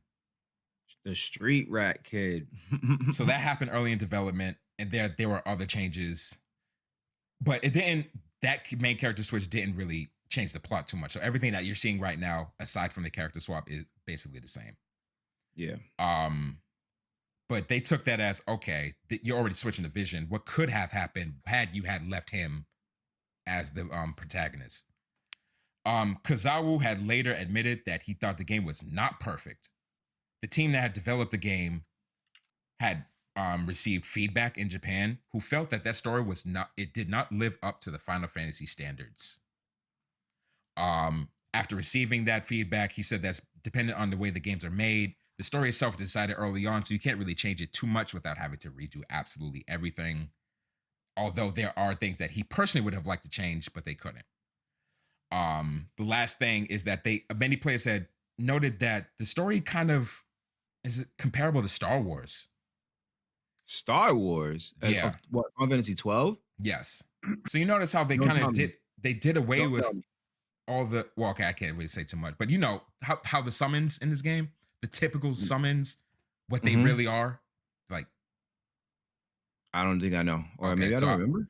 Maybe you don't remember, but I won't say it in fear of spoiling for you. But those led to very easily drawn comparisons to Star Wars, like I said, which they claim wasn't a decision made during development, but they noticed similarities from The Hidden Fortress, which was the Japanese novel from 1958 that had inspired Star Wars. So they're just able to make all these links and things like that. And it was like, okay. What would this game have been like without all that influence? Game 2, Xenogears. This is a mess. I know this is a mess. This was my choice because I have very strong feelings towards this game. The Xeno series, because as the Xenogears, Xenoblade Chronicles, things like that, they're multiple series of this game now. The Xenoverse. Let's call it that. Yeah, the Xenoverse. Created by Tetsuya Takahashi and produced by Hiromichi Tanaka, who had previously worked on the SNES game Secret of Mana. Another banger title. These are developers and producers from banger titles early in the game trying to make more current at the time titles. The first entry was developed by Square, and it developed over 2 years with a staff of about 30 people. The subsequent entries was then made by Monolith Soft, a company found by Tanaka after he left Square in 99. None of these games have any story correlation, as you know, but they all have common thematic links like religion, life and death, things like that. A lot of games have that. But they touch on it relatively heavy, so much so that they were worried that the game would get censored over here. Oh, wow. So they actually had to lighten it up a little bit before they brought it over here. I had the first Xeno Saga. I played the first one. A PS2? Yeah, I had that one too, actually. My brother had it, actually. I played it relatively recently. So how'd you feel about it? It was all right. I didn't mind it. I didn't get a chance really to. I mean, I was in the Discord, and shout out to KG. KG was going in on that series. Like, he would not stop. He just made it seem like the most unappealing thing ever. And I just was like, I lost all interest. I was like, I don't even want to play this game anymore. I played like the very first part of the game. I mean, I can't really blame him. After the 40-minute cutscene, right? After the multiple 40-minute cutscenes. So Xenogears, this is obviously the first entry in the Xeno series, was first proposed to Square as a potential storyline for Final Fantasy VII. The company considered it too mature, too dark, and too complicated for a fantasy-type story or to be entered into the Final Fantasy series, but they liked it. So he's like, you know what? Here, do your thing. We'll let you do it. It's not going to be Final Fantasy, but do your thing. This is after he initially attempted to create a sequel to Chrono Trigger. Chrono Cross? Oh, a sequel to Chrono. A sequel to Chrono Trigger. So he tried to make a sequel to Chrono Trigger. It wasn't well received. And then he tried to pitch a line for a Final Fantasy VII story. Wasn't well received, but they let him make his own project. So this is an entirely unique project under Square. And like I said, development took 2 years. Something else I learned was that a second Xenogears was being planned. But this is around the time that Square was like, yo, Final Fantasy is looking real nice. So we're going to shift all our effort over here. Let you do your thing. Takahashi did not like that. He split from Square. And then he formed Monolith Soft, and Xenogears was still over there doing his thing. It never came to be. In June 2020, so this is actually just last year, we figured out why the sequel was canceled. They were pushing their efforts towards starting to develop Final Fantasy: The Spirits Within. Yeah. The film. And we all know how that film was received. I vote Spirits Within for the movie we watched this Saturday. I can add it to the next poll. We actually need to talk about that after. But anyway, he left Square. He established Monolith Soft in 99. And this is where he started working on the Xeno series. He received funding from Namco, who was by themselves at the time. And that's when he began development on Xenosaga. Both Xenogears and Xenosaga were supposed to be their own 6-part series. So there was supposed to be 12 games in this series, the Xenosaga and Gears and Saga alongside. Obviously, differing circumstances between the staff at Monolith cut that down to the 3 Xenosaga games that you see. After the premature ending of the Xenosaga series, Monolith then moved to Xenoblade Chronicles, which was originally intended to be an original title, despite the fact that they continued the Xeno name. Let it go. Despite all of this that has happened, the Xeno series has still been well received, sold relatively well, and gained some sort of press worldwide. People love the Xeno games. So yeah, my beef was with Xenogears again. I didn't get too much time with Saga and Chronicles, so I'm gonna touch more on Gears itself. And it's interesting. Some in the Discord they had asked like, "Oh, we really want to see Xenogears stream. Why don't you really stream that?" The issues with the second disc. So because of the development switch and now Square's focus on Final Fantasy, the movie and the game, and people moving from Square to come to Monolith, there was essentially a skeleton crew of inexperienced people working on this game still.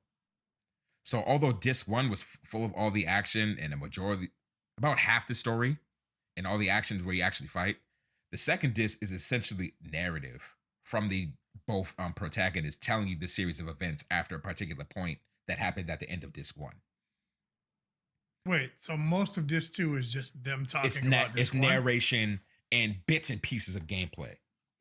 Wow. That sounds like the most fun game I've ever watched.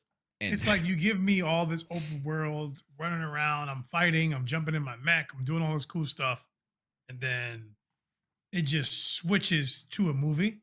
Essentially. On disc 2? Huh. While it was popularly assumed, and this is new news to me, so I learned this just now, while it was popularly assumed to be due to budget constraints, because like I said, a lot of people just got cut off, Takahashi later revealed the full reason. As his team was inexperienced, they were unable to create the entire proposed game in the expected 2-year development time. So instead of ending prematurely with the end of the first disc, Takahashi offered up a compromise, which became the second disc's content, allowing the staff to finish the game within time and budget constraints. So he basically was just like, screw my vision. These are the constraints that we have. Just finish it. Well, not exactly screw my vision, but let's compress the vision. Right.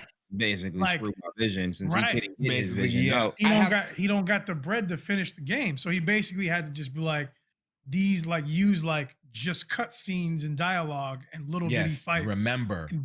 And big fights to push it through.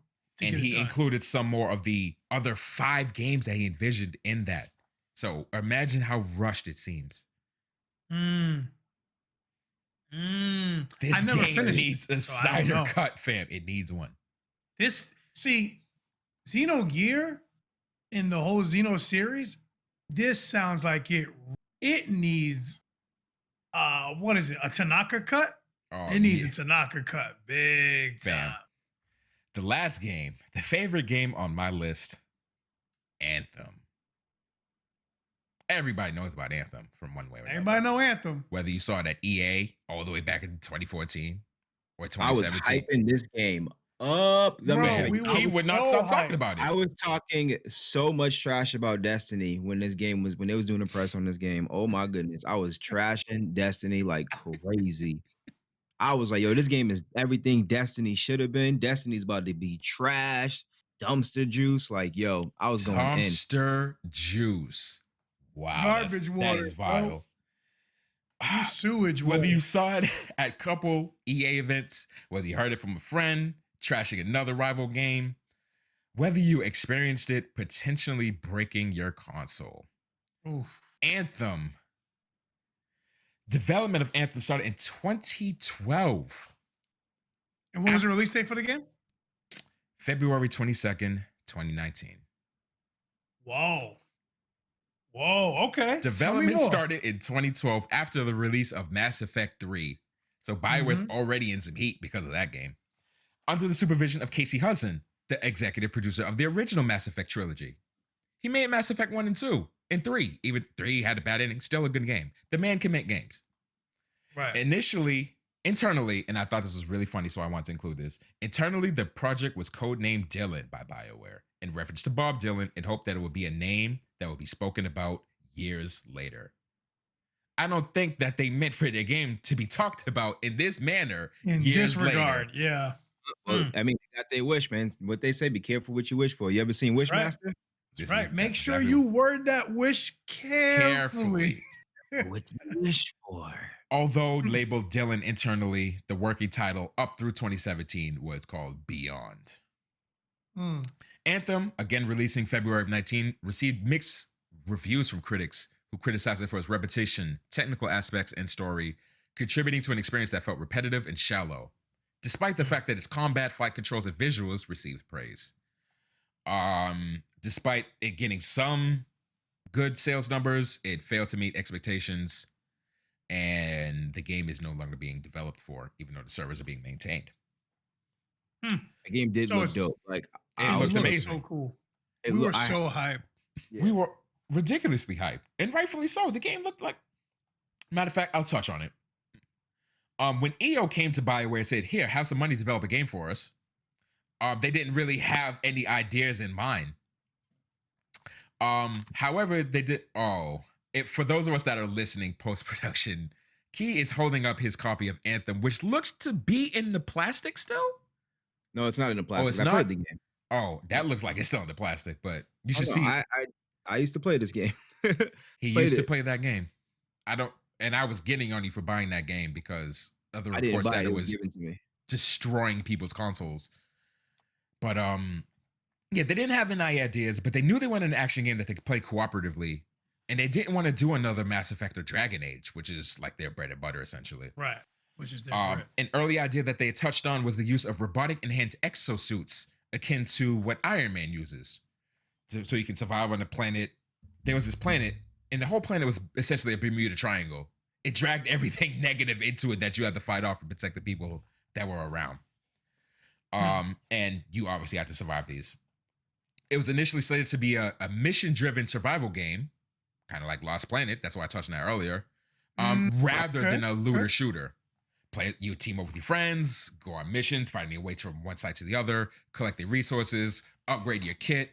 And while you're doing all of this, behind the scenes, BioWare pushes a button and activates a world event that you have to respond to.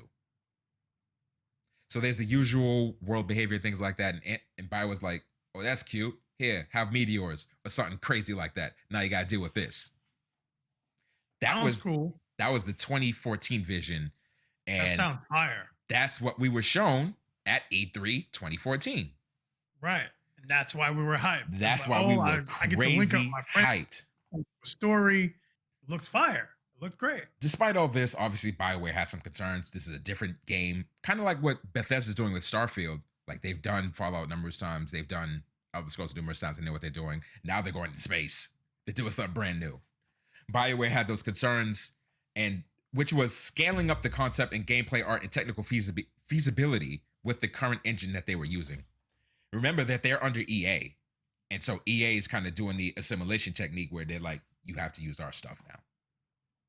I mean, you made Mass Effect, which is a RPG. Mm-hmm. You made Dragon Age, which is an RPG. Mm-hmm. So you definitely had your hands full trying to make a co-op action exosuit survival shooter. You had your hands full already. Yeah. And like they were using a Frostbite engine, right? Yep. Okay, the Frostbite engine has proven to have to make some great games, or at least games that work. You know, games that work. Mm-hmm. That's true. Around 2014, around August 2014, the dominoes started to fall down. Uh-oh. There we go. Casey Hudson had believed that the team at BioWare Edmonton was in a sufficiently good place to continue without his oversight. And he left. He left. The moment he left, the Anthem team was concerned because that man knew how to keep the team on point. And he was keeping that team way more on point in comparison to what the DAI, Dragon Age Inquisition, and the Mass Effect Andromeda teams, those teams were essentially drowning. And the team at Anthem was like, we ain't got to worry about that. Hudson got the brain power to make sure that we're in place and we know what we're doing. So the moment he left, the team struggled on those concerns that they had, which was the scaling aspects.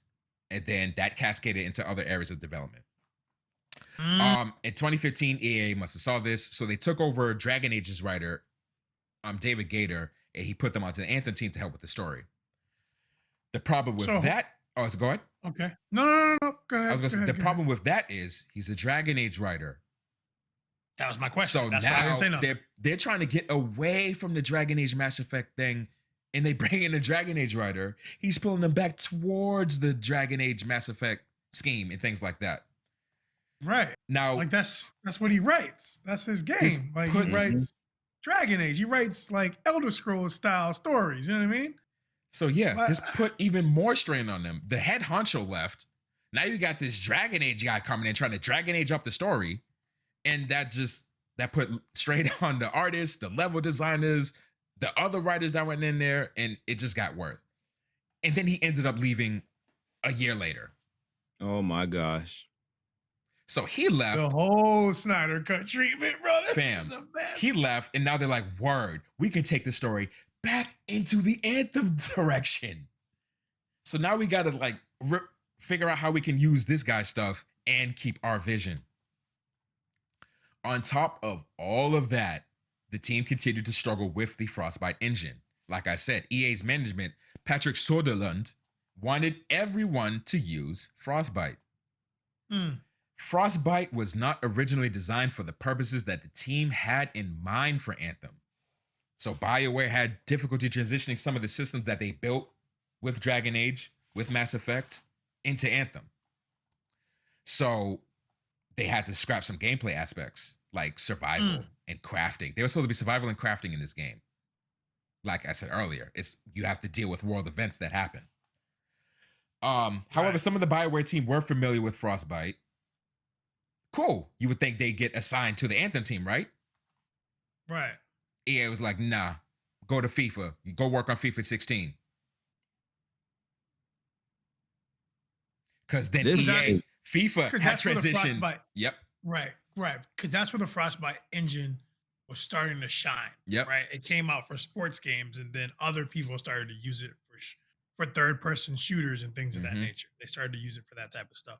Because didn't Division use the Frostbite engine as well? I believe so. We'll have to double check that. We'll have to double check that. But go ahead. But yeah, I'm cutting it real close because there's a lot about this. So yeah, they moved we're good. any Frostbite familiar people over there. Now there's even less team members working on Anthem. This is 4 years in development now. Essentially a skeleton crew. Developers expressed concern that Anthem was nowhere close to the final production stages.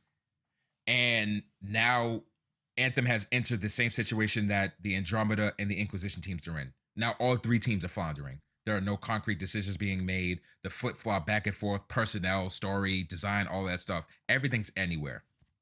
And to Key's point, because, he was talking about Destiny, despite trying to distance themselves from Bungie's Destiny, elements to that game, particularly related to the loot shooting aspects, started to appear in Anthem's gameplay as BioWare had recognized that Bungie had greatly refined those elements.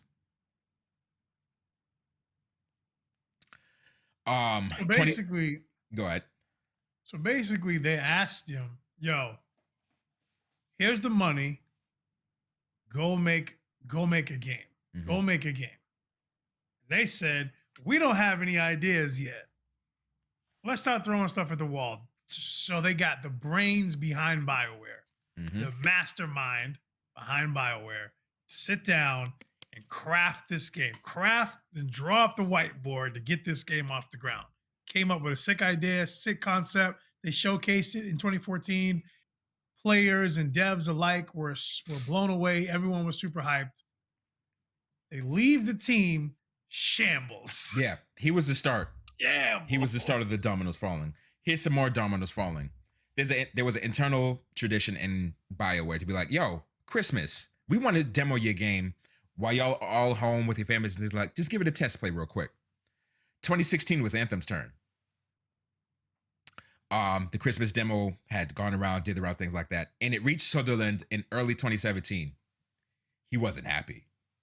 This game looked drastically different from the 2014 trailer at E3 that got us hyped up. So he said, yo, y'all got until E3 of this year, 2017, to fix this. If you don't fix this, the game's bunk. We're killing it off. Don't even bother. We're going to separate y'all into other teams to work on our other games. So in 6 weeks from that moment, they whipped up another demo and they reincorporated one of the elements that they took out, which was the jumping and all that aspect. That got ripped from the game numerous times. Now they put it back in. Flying, the whole flying and jumping that aspect. Was what made it cool. That was in and out of the game multiple times. That's crazy. And they put it back in for this review. And luckily enough, he came by to the office in Stockholm. They sent like senior directors over there to Stockholm to be like, yo, fix this game. Then he went over there. He looked at the thing. He was impressed. He really liked the whole jumping, flying around aspect. And then that was the viewing that we got at E3 2017. Quick note, just weeks before that E3 reveal, EA was like, you know what? It's going to be a little too hard for us to get Beyond as your game name. Change it. Wow. Weeks before E3. So luckily they had Anthem as a backup name, and that's what they chose. After E3, Mass Effect Andromeda shipped. They took that team that worked on that game to work with Anthem as EA closed their Montreal office. Andromeda had issues at launch, as we all know. The Andromeda team went to go help with this dumpster fire. With Anthem, yeah. And you saw their game. Their game was a dumpster fire. All right, I'm not well versed in the Mass Effect world. I know 1, 2, and 3 are the slappers, and 3 had a bad ending allegedly, and Andromeda is the one we don't talk about. Yeah. So Andromeda released. It was a dumpster. Andromeda released. That BioWare team came to help with Anthem. Andromeda was a dumpster fire. They pulled that team back to deal with it. Even more back and forth. Because of that, now there's even more pressure on Anthem. We just released a bad game. Anthem needs to look good. Mid-2017, more BioWare staff left, and one of the lead gameplay designers had died. Oh my God. It's just surrounded in this game just had a whole bunch of craziness around it. At that time, the game had transitioned from pre-production to production around June 2017. This is 5 years after development had started. And even as late as August of that year, Anthem was still behind schedule. They had initially wanted this game to come out Q4 2018. That did not happen. So EA says, whatever happens, we are not allowing this game to be pushed beyond March 2019. Don't care what state it's in, release it. And then that's when it got the February release, as we all know what happened. That's how you release games, baby. Now, before that happened, is a rushed game going to be good? Damn. So like I said, it entered from pre-production to production around June 2017. And guess who decided to come back a few months later?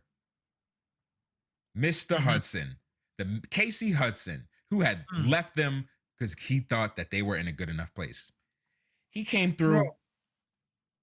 Go ahead, B. I'm sorry. He came through. He brought some management with him.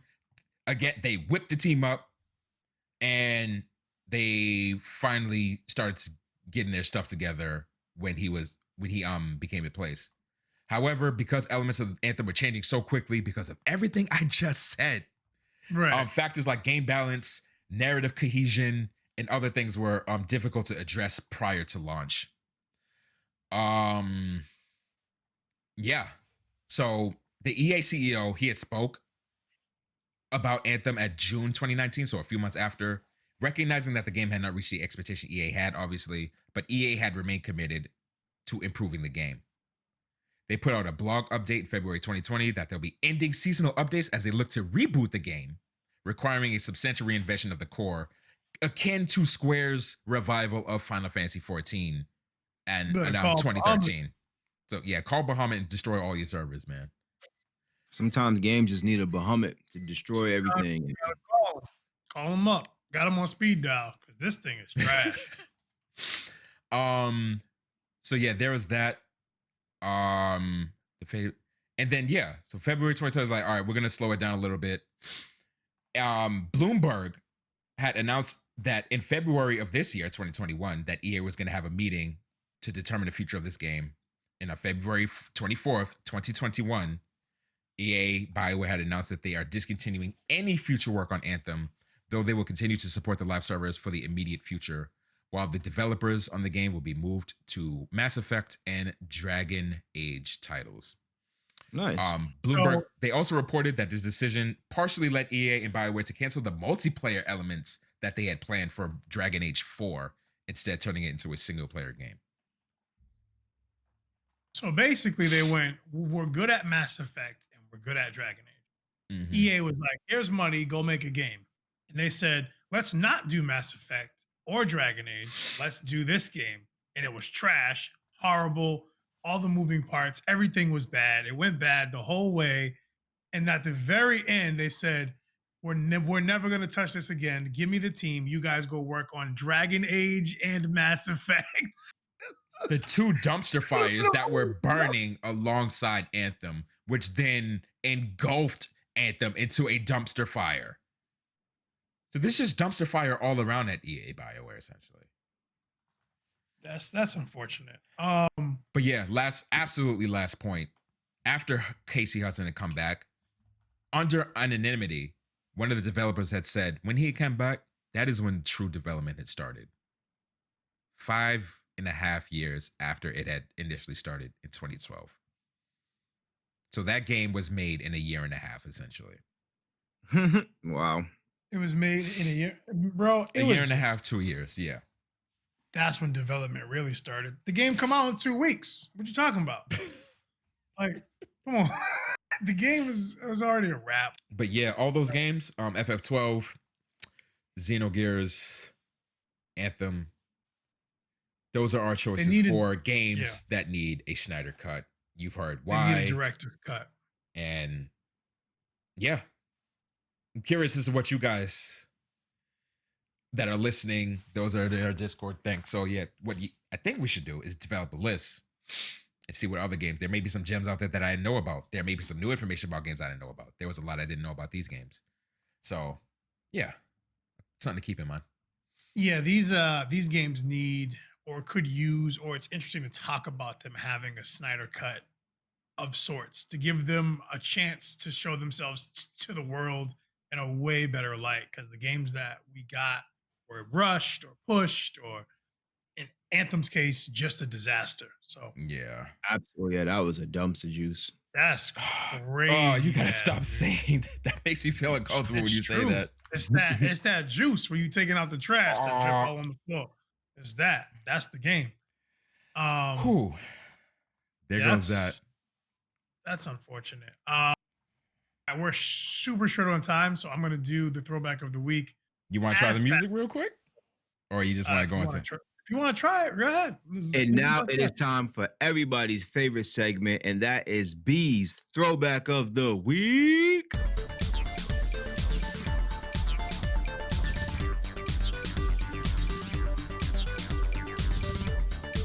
Had to stop that. I had to get it. I had to get it. Had to get it. My man Key was just swagging. Yeah, he was getting jiggy with it.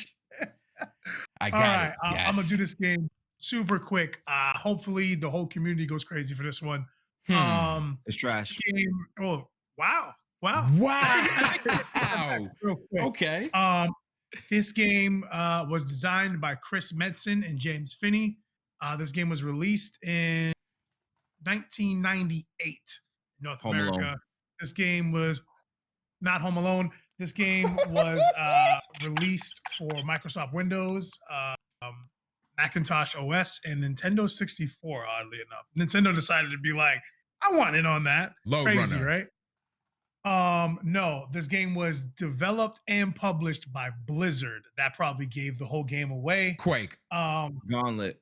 1998, StarCraft. The original StarCraft. Oh man, we were it did come out on 64. I did not know that game came out on 64. Yeah, it did. A lot of people don't know that there was an expansion that they brought over and it came out on 64. How could you possibly play that on 64 without anybody else getting it? Like, I don't even see. I can't play it. You're just gonna be bad because your resource management is not gonna be able to keep up with somebody. Oh yeah, key, bro, it's crazy. But StarCraft, the original StarCraft, real-time strategy banger.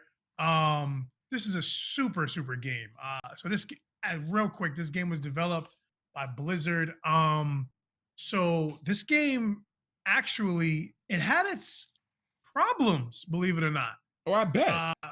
So the development began in '95 after the successful release of Warcraft 2 Tides of Darkness. StarCraft made its debut at E3 '96, and it was received with mixed reviews. It wasn't that great. They used like these hand-drawn kind of sprites, and people were like, it just looks like Warcraft 1 in space, and it doesn't look very good. Fast forward Wow. to Okay. right.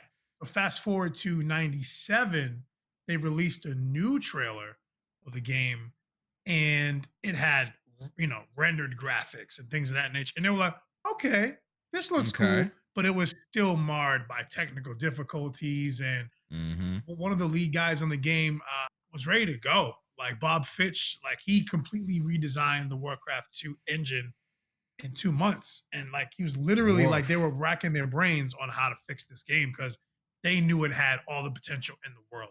Definitely. They did So Warcraft. right. So fast forward to the community who were actually excited for the game. They started calling it Operation Can't Wait Any Longer. So if you go into forums from the mid '90s, late '90s, if you see CWAL, that was for this game. People Wow. were so stoked, Can't wait. and they were just any like, "Yo, longer. just put it out, bro. We don't care anymore. Like, we know it's gonna be good. It's a real-time strategy game. We need one. What's up?" And the game was finally released in 1998 to critical and financial success beyond like their wildest dreams, I guess. This game is considered one of the greatest games of all time. It's won Game Yeah. of the Year awards. It's won Game of the Year stuff 35 years after. Like this game StarCraft is brilliant. is It's a StarCraft. listen. Yeah. A revolution is a relatively strong word for something to affect numerous anything. Like StarCraft has been on for generations. It's influenced and created a culture, Right. and it was initially panned. Right. You It's gotta think crazy about how that. crazy how that can happen. This game is Game Informer's 35th greatest game of all time. Wow. On GameSpot, it is their greatest game of all time. Mm. A lot of publications have this game really high in their top 50, top 100 games of all time. This is definitely a top 25 game. Right. Minimum. Like, even if you don't play RTS, like, I'm not a huge RTS guy. I played hours of StarCraft with these guys as well. Like, we've played a lot of StarCraft. Like, we're not aficionados, we're not esports, but we love the style of game. We love the series. Fam, StarCraft is legendary. So addicted to StarCraft at one point. So just really quick, just take your Switch, like the base Switch, and like imagine it like twice as thick and about half the size. You remember the little mini PC I had? Mhm. I installed StarCraft on that thing. This thing has like a gig of RAM, like a 20 gig hard drive, a 5-inch screen, touchscreen, things like that. And I would go over to Key's house where they had actual computers, like him and his brother. And I was playing StarCraft on something almost as big as a Switch, a whole computer. Like, I wanted to play. I would go over your house and be like, yo, let's go. Let's play right now. I have everything we need. And it was just amazing just playing. We it were was just playing StarCraft relatively recently. Yeah, us three were playing StarCraft 2 recently, getting reacquainted. We would play a multiplayer, 3 of us versus 3 NPCs, and we're fairly rusty. We were getting waxed by the computer on medium initially, but then we're getting our bearings, and now we're on very hard, I think. But yeah, the game is... We might have to start over, bro. And StarCraft 2 is how old? About a decade old, at least at this point? Yeah. And this was released in '98. So StarCraft 2 was released in '98. StarCraft 1. Yeah, StarCraft 1 was in '98. StarCraft 2 is July 10. So it's about to be 11 years old soon. Right. So maybe we get StarCraft 3 in the total of 12 years, because that's how long it took for that one, right? Oh, StarCraft 3. So maybe we get it. StarCraft. Or maybe they double up and do 24 years. Who knows? But that's the throwback of the week. StarCraft. It's legendary. It's StarCraft, bro. It's like StarCraft. the esports, the games that owe this game money, because they exist. Like there's games that owe StarCraft money because they wouldn't have been around because of StarCraft. Right. So that's my throwback of the week. Hopefully you guys enjoyed it. Hopefully it was a banger for you and your family and your loved ones. Because it was a banger for us. Bang. Boom. Oh, Done. Sure, right. for sure. So to wrap it up, the Ascent, And a purchase? who? I like this Ascent. Ascent? I mean, I don't gotta buy it. I It's have on Game Pass. I can get all them games. I got Okay, Game okay. Pass. I'm sorry. Let's rewind 10 seconds. The Ascent, a cop, That's A a download. download. an install? Cool, A cool. download. A download. That's a download. B, it at Xbox. ID at Xbox. The games that you covered. I said enough, bro. It's a dope event for dope people who do dope things. I'm gonna download a bunch of those games. I love indie games. Run it. Why did we just Kanye that? Why did we just Kanye that? Key, are you Hold gonna on, download let's see if I can some get the indies? gift. Am I downloading who? Are you gonna get any indies from the event? No, give him a gander. That's If it. they on Game Pass. 23 on launch. There's 23 of them Look, things. I will not deny free. If you're like, yo, download this, it's free. When you guys tell me about a new game, every single time, yo, get Portal Knights, yo, get this, get that. People What's like, the is it first free? thing I say? Yo, is it free? Is it free? It's true. Literally the first, like, This is- Reese. Yes, Game Pass I is know. literally the answer to all of your questions. Like, this is what you have wanted every time y'all try to put me onto a game. Is it free? Is my literal first question. I And you can't. hate that. I To can't. all of your questions. I can't. Is Game Pass. I guess so, man. Like, seriously. Look into my crystal ball. I can't do it. The answer to all your problems is Game It's Pass. Game Pass. It's It is true, Game bro. Pass. It's true. Game Game Pass Pass. is a slap, bro. Again, It's the another greatest thing in revolution. gaming. Game Pass is the revolution. It is. And- it is, bro. Our Snyder Cut game choices, including the other ones that we touched on. A lot of games need a Snyder Cut choice. Yeah. I just hope that one day the games that could have been are maybe touched upon, or Mhm. like at least have some like kind of spiritual predecessor or something Right. like that, because Right. they deserve it. Like they deserve it, man. Or a They just Kickstarter deserve it. project or something like Yeah. that. Flip it on its Yo. head to give them a chance. Because some of Perfect. these They games, deserve like, better. yeah, sucks. Like, look, two of the greatest games ever, Divinity Original Sin, Kickstarter titles. That's all I'm saying. yeah, Mm-hmm. Yeah. Mm-hmm. straight up. But that's all I got. And I guess with that being said, this has been another episode of Trigger Talk TV. Trigger Talk TV. Trigger Talk TV.